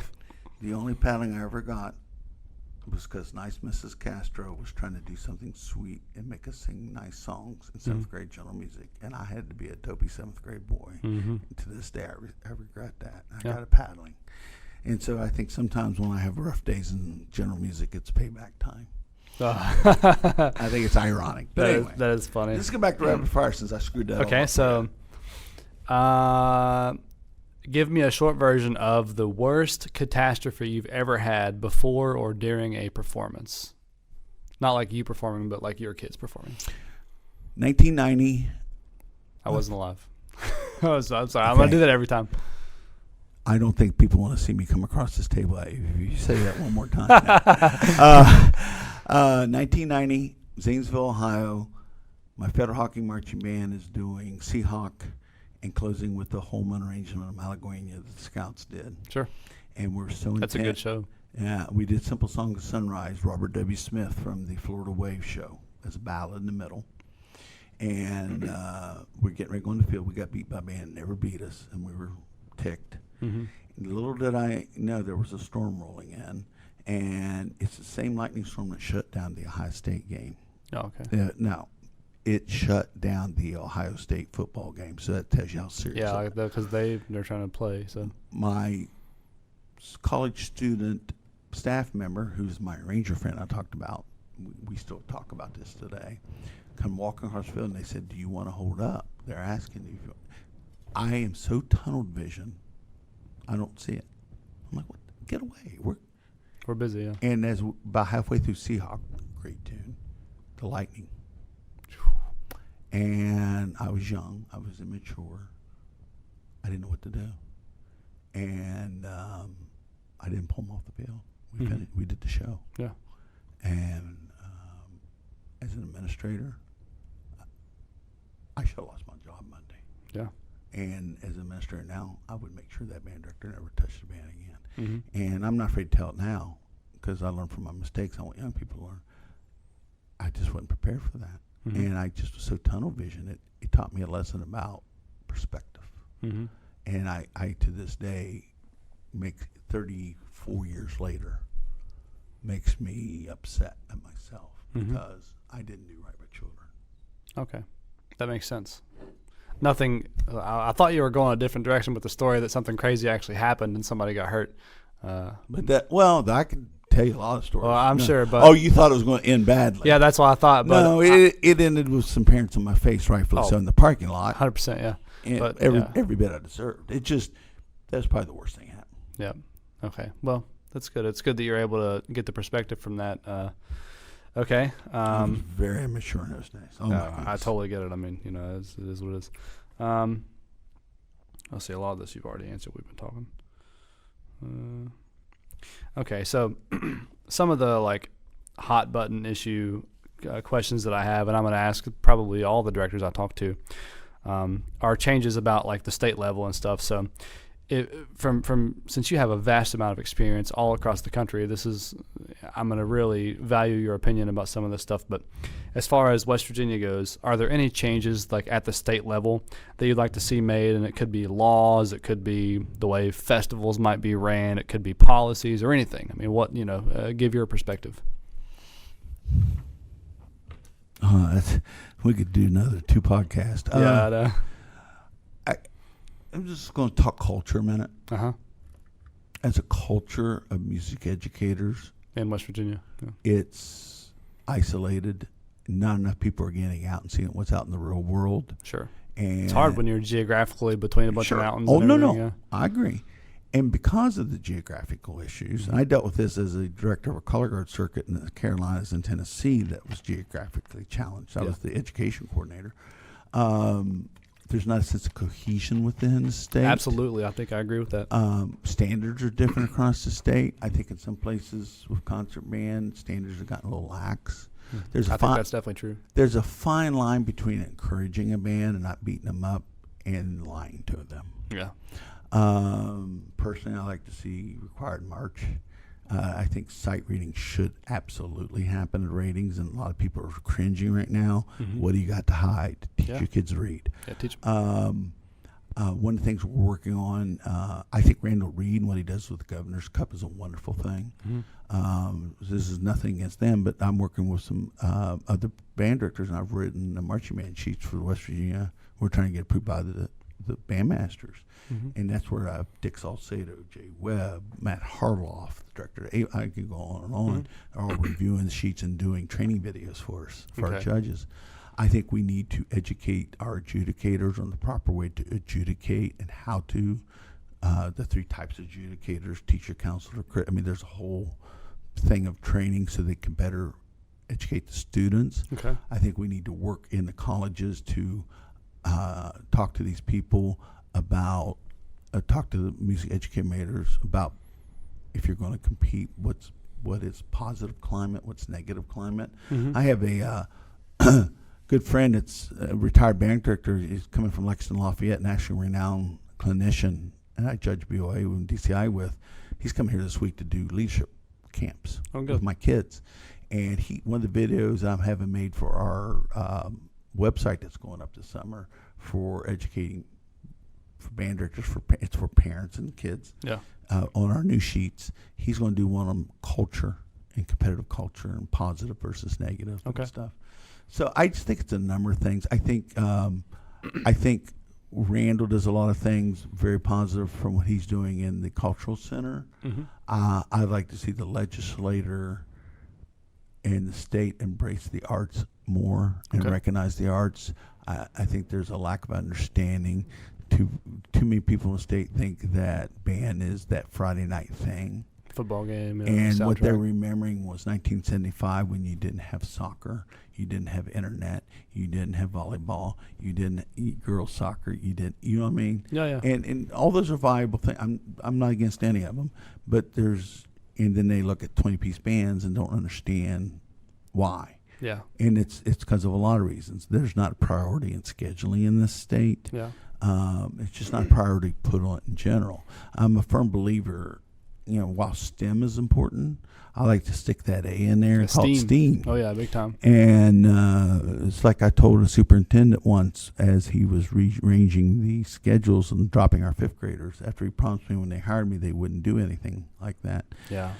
I said, you get rid of the arts and teach them to read and write, but you get rid of the arts, what are you going to teach them to read and write about? Yeah, that's right. So you asked me a simple question. I gave you about 20 different perspectives on different levels. That's okay. And I think the other thing we need to do is we need to do a better job of in-servicing band directors. Sure. Because just because you have a college degree doesn't mean nothing. And I just made a lot of people mad. You and I both know that. And it's like when I hear someone say, I've been teaching band for 20 years, I know what marching is. Or I've been teaching 20 years, well, let's look at those bands for 20 years. Yeah, you're not an absolute, There's no source of knowledge, I'm in year 36, and I'm not trying to pat myself on the back that I have all the answers or I'm perfect. Mm-hmm. I was sick and missed our in-service to come back from Christmas, and there were some new techniques in teaching that our principal was very good at curriculum. Mm-hmm. I went to her, said, show me those. I missed them. So she loves music, and she took my general music class and took them down to the cafeteria and we invited other teachers in, and she did a couple of lessons, and I learned a lot. Oh, wow. My point being is, a good educator never stops learning. Yeah, you're learning until the day you die. Right. The moment I learn from these kids every day. Yeah. When I was a principal, the last thing I would say to teachers for the first day of school is, what do you want to learn this year? And the first thing I say to them on the last day of teachers meetings, what did you learn this year? Mm-hmm. So we need to educate each other, share our experiences, talk to each other, and reach out. When what you're doing, this is why I was excited when you asked me, because this is exactly the things that need to happen. Yeah, I want to try to make it a more inclusive culture, and for us to be able to learn from each other, because, I mean, we only stand to benefit as a community from hearing other people's perspective, and you may not agree with everything that everyone says, and you don't have to, but it's important to understand the perspective of especially someone who's done it for a long time. This is year one for me, and I've been in the game for a little bit in other ways, but this is going to be really beneficial for me doing this podcast, because I'm going to learn so much from so many people, and while I may or may not agree with some of their things, there's something you can take from everyone. Sure. I think we should all be able to understand that as a community, especially here in West Virginia, where our population is less than 2 million. Right. I mean, you know what I mean? There's cities out there that have more population than we do, and they're just simple cities. So, and I will brag on myself in this. The one thing I think I provide is practical experience. I'll admit my failures as a band director and my successes, but I've also been an administrator. I've also been a consultant. I'll tell one quick story. Sure. I was in Japan. I was judging a music arts festival, the drum corps part of it, and the Blue Devils had sent a mini corps with their summer show over.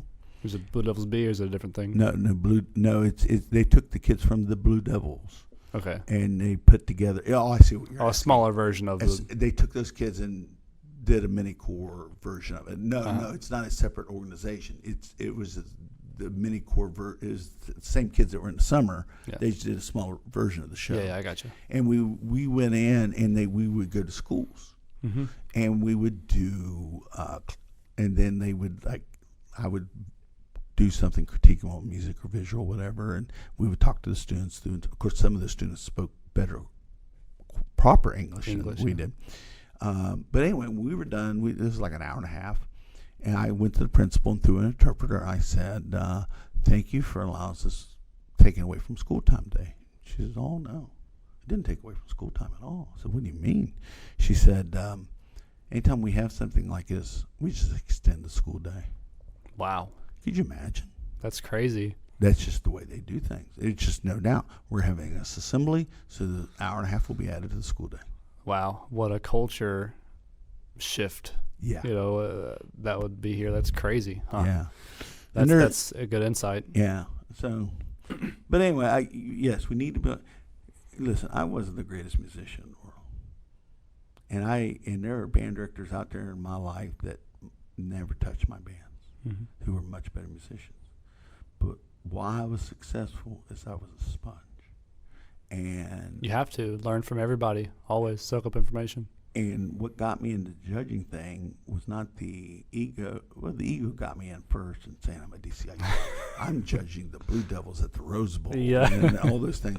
But then it became, I was around some of the greatest minds. And it was not at the shows. It was 2 o'clock in the morning. It was in the bar. It was 2 o'clock in the morning, sitting around the hotel room with all these guys, the Wayne Dowleys and these guys. I'm sitting there going, these were icons when I grew up. Yeah. And having drinks with them at 3 or 4 in the morning at the hotel room. Yeah. But picking their brain and hearing their, just shutting up and listening to them talk. Yeah. Oh my God, the things I learned. Yeah. And we need to do more of that. That's definitely true. Well, I don't know if this question is relevant anymore. I know we blew up your rapid fire. No, it's okay. Yeah, I don't need to ask that question. It's basically just talking about, the experience of a band in rural areas like West Virginia and how they differ from a big city or play all over the place in Texas and stuff. But we've kind of hit on a lot of those things throughout the whole podcast. So, what else? Okay, so you mentioned that talking about educating our directors more and supporting the directors. One of those things is, what kind of changes, if there's anything in specific, if you could be maybe one specific thing that you would advocate for in terms of professional development opportunities for music educators. One, what would they be? And two, how can we make that available? Because for me, professional development is going to those BS meetings that everyone has to go to, and nothing specific to music. It's like just go and sit in this meeting for the whole day and you get paid or whatever. But like, this is a good example for me. There's an instrument repair workshop that WVU is offering this summer, and it would be really beneficial to me, but it's $500 to attend and $600 for the kit. And I just don't have that money sitting around. Sure. You sell your Mercedes? Well, yeah, I threw it all into that Mercedes. That's right. But and these microphones. Yeah, exactly. It's all this equipment that we have here. But if I could get the board to pay for it, or my school, if I had more time to do it, I probably could have gotten the school, like through my band account maybe. But I feel like these things should just be opportunities that we should take advantage of and could be able to. So, well, one of the things we're trying to create judges training for marching band. Is we can do a lot of online Zoom calls, and we're going to start setting those up. I think working with the universities, and like, for example, with the marching band sheets, if we get this approved by the state and we adopt a unified approach, I would love that. And it will be inclusive to show bands, competitive band, everything, state finals, ratings, competitive, whatever you want. Good. That's the goal. Is you got guys like Phil and Chris Slutter and those guys down at Marshall that have national experience and have been around the block a little bit. Yeah, I talked to Chris. He's got some experience. Yeah. And the guys at all the colleges. I didn't realize this. I got hooked up with the president of West Virginia Wesleyan. He's a jazz trumpet player. Okay. And he plays in Bob Thompson's band. Oh, yeah, Bob Thompson. He's setting up a partnership where they're going to be doing things here with us. And he's going to bring the Bob Thompson group here, play for our kids. Wow. But what I'm saying is we need to connect with all these people that have wonderful experience in these colleges. And one of them is I'd like to get with the music education departments and go in and talk to their students that are going to be band directors and say, here, if you're going to compete, ratings, this or that, you need to know what the criteria is. One of the things about not having criteria sheets, we're all college educated people. None of us would take a college class without a syllabus. But we'll spend 4 months doing marching band, our most time consuming, money consuming, and high visibility activity, and go to contest where we don't know how we're being judged. Yeah. How crazy is that? Yeah, you're exactly right. As someone who is, and you're doing it too, of course, you know this stuff, but this year is the first year we're doing marching band at this new program that I've started here, and so we're going to be going to competition, and like I need to be able to tell the kids how we're going to be judged, and I've already thought about this. Well, I know the ones we're going to go to. I've registered for a few of them. I got to keep going, but they're going to ask questions. The kids are going to want to know. Well, this website we're putting out that Marisha Pinsky, I go on icon name after icon name in the country. John Phillips, Chief Judge of DCI, and several are making videos for me. Yeah, they're designed so parents, students can watch it and learn what they're being judged on. But anyway, so you ask how we can do these things. Zoom conferences. We can go into the colleges and get with the young directors now, more in servicing on practical matters at the state level, at the state convention. Yeah, that are relevant to us here. Relevant, exactly. And don't be afraid to bring outsiders in. That's not a bad thing. Yeah. Spend a little money. It doesn't have to be a lot of money to do any of these things, not with today's modern technology and abilities. Oh, yeah. So I think there's a lot of opportunities to in-service our state and make us more cohesive, and which will do the more we're together, instead of worrying that I've never seen a state that has trophies as big as this state. That doesn't make, I don't care if the grand champion trophy is 6 foot tall. That doesn't make your band name better. That's right. You're exactly right about that. And plus, where are you going to put that thing? You know what I mean? One of the things I do, we didn't talk about, is I assign judges, like Avon High School. Everyone knows Avon. Avon, yeah. Big name, yeah. They hire me to get their judges. They want the best BOA DCI guys in the country. Yeah. And I'm very tied in with the Indiana people in about 40 shows around the country that want the top-notch judges. Yeah. And, it's interesting, in all these states, like Indiana, they don't give a grand champion. And there's nothing wrong with it. I'm not putting it down. Sure. But sometimes we get caught up in how many grand champions you won. Well, just because you're first place, I've had great bands come in last. I've had and that just meant there were 4 really good bands in front of us. Yeah. And I've had bad bands come in first. That just meant we beat a bunch of bad bands. That's right. Yeah. It's all relative, and we get so caught up in saying first or superior. It's all relative, and it goes back to our original conversation of the experience. Mm-hmm. What is your philosophy? What is your vision? Mm-hmm. Yeah, that is definitely very profound. That's something that a lot of directors, I think, need to realize. Because we talked about my trophies in my band room. I've had kids be like, wow, I wish I could have heard this and that and the other of these bands that must have been so good and all this because there's all this stuff over here.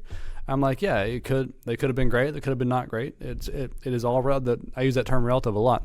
It's all relative, and it just depends on what's going on.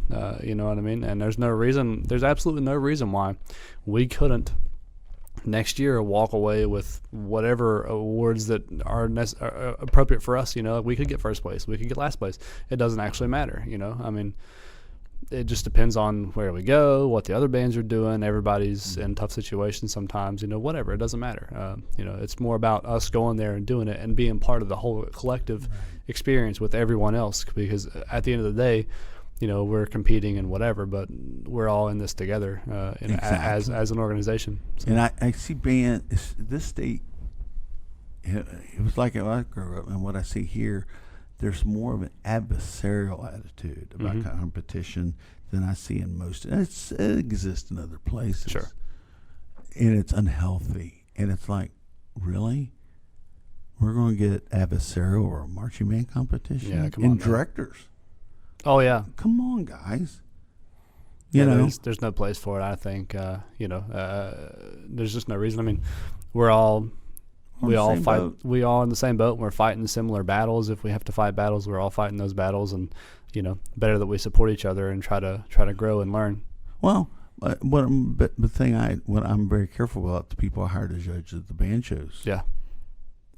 I hire people that know what it's like to unlock that gate at 6 a.m. to get the bus, while some mom's screaming that her majorette daughter didn't get enough center field time at the ball game. You know what I mean?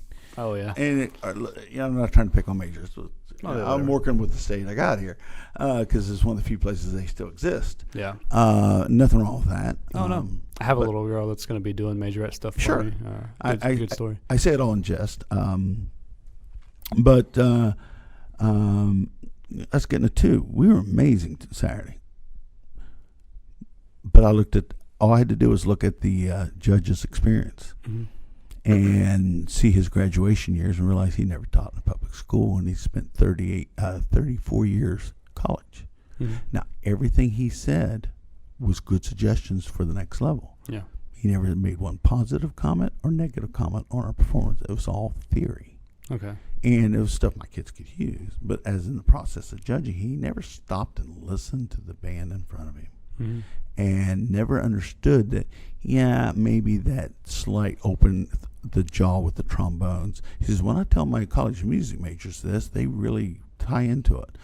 Well, Johnny that was bailing Haley last night, that, had to drive his mom's pickup to, Dollar General this morning. I'm trying to make something funny. It's not. Get him to play as well as he is an amazing feat. Absolutely. And not that you should give him a 1 for that, but just reality of understanding what the reality of being a public school director is. And for that criteria, we met a 1, but he didn't look at the criteria. He was philosophizing. Instead of saying something in 5 minutes or 5 words, which I can't do, so I don't know why I'm criticizing him. He would spend a minute and a half on theory. Meanwhile, the band was up there playing their tail ends off. And he missed and they were happy about it. And he missed it. So, anyway. Yeah, because I guess is it a tape thing? He was talking the whole time. Yeah. So they never shut up. Stop and listen to the band. They're playing well. Yeah. For God's sake. That's funny. And that's why and we weren't upset. We were so happy with our performance. Mm-hmm. And don't get me wrong, they earned their winner ratings. I'm not trying to put down the West Virginia judges. They did a great job. Their tapes, Joe Oliverio, Blaine Hess, guys I have tremendous respect for. Yeah. They did a great job, but they understand what it's like to put a band out. And they put that in perspective. We earned that one. Good. It's just we knew we could have played better. That's all. Sure. Not that we didn't deserve it.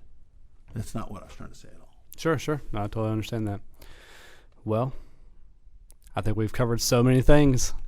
You know, and I'll apologize now. I hate to see how much you're going to have to cut out of this because I talk way too much. That's okay. Listen, there are a lot of long-form podcasts out there, and I plan for this to be pretty long-form because, and you know how this goes. I mean, when you get with other band directors, we love to talk shop. Yeah. I mean, for the most part, the good ones do at least. You know, I love to sit and talk about all the things. Well, and I'll end on this. Mm-hmm.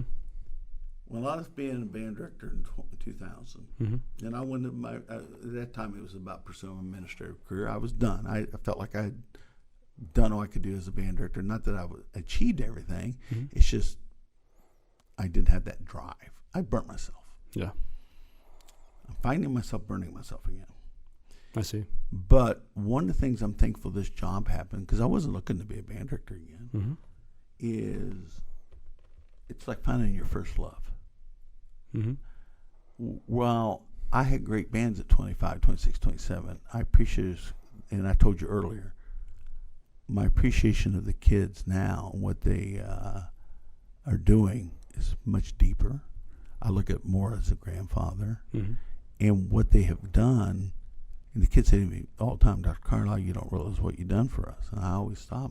You know what you've done for me.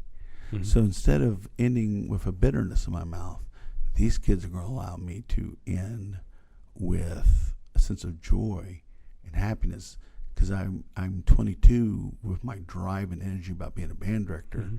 but with a little more wisdom of a 57-year-old. Mm-hmm. I still got to grow up a little bit. But my whole point being is you may think that you're in a bad situation. You may think you've walked in because a lot of these guys going out to be band directors first time are going to walk in their cymbal handles or Walmart bags, which is the title of my clinic. Right. You don't know what road it's going to lead you down. That's right. And at 57, I just learned a big life lesson. Well, Dr. Carlisle, I really appreciate your perspective, and especially thanks for welcoming me here to your band room and talking with me about all the things. I appreciate that. And if anyone wants to ever reach out and talk shop, they can always get a hold of me. I love that. Yeah, and same for me, too. My information will be all over the podcast and everything. But find me on Facebook. It's under JR. Yeah. So thank you, sir. I appreciate it. Thank you.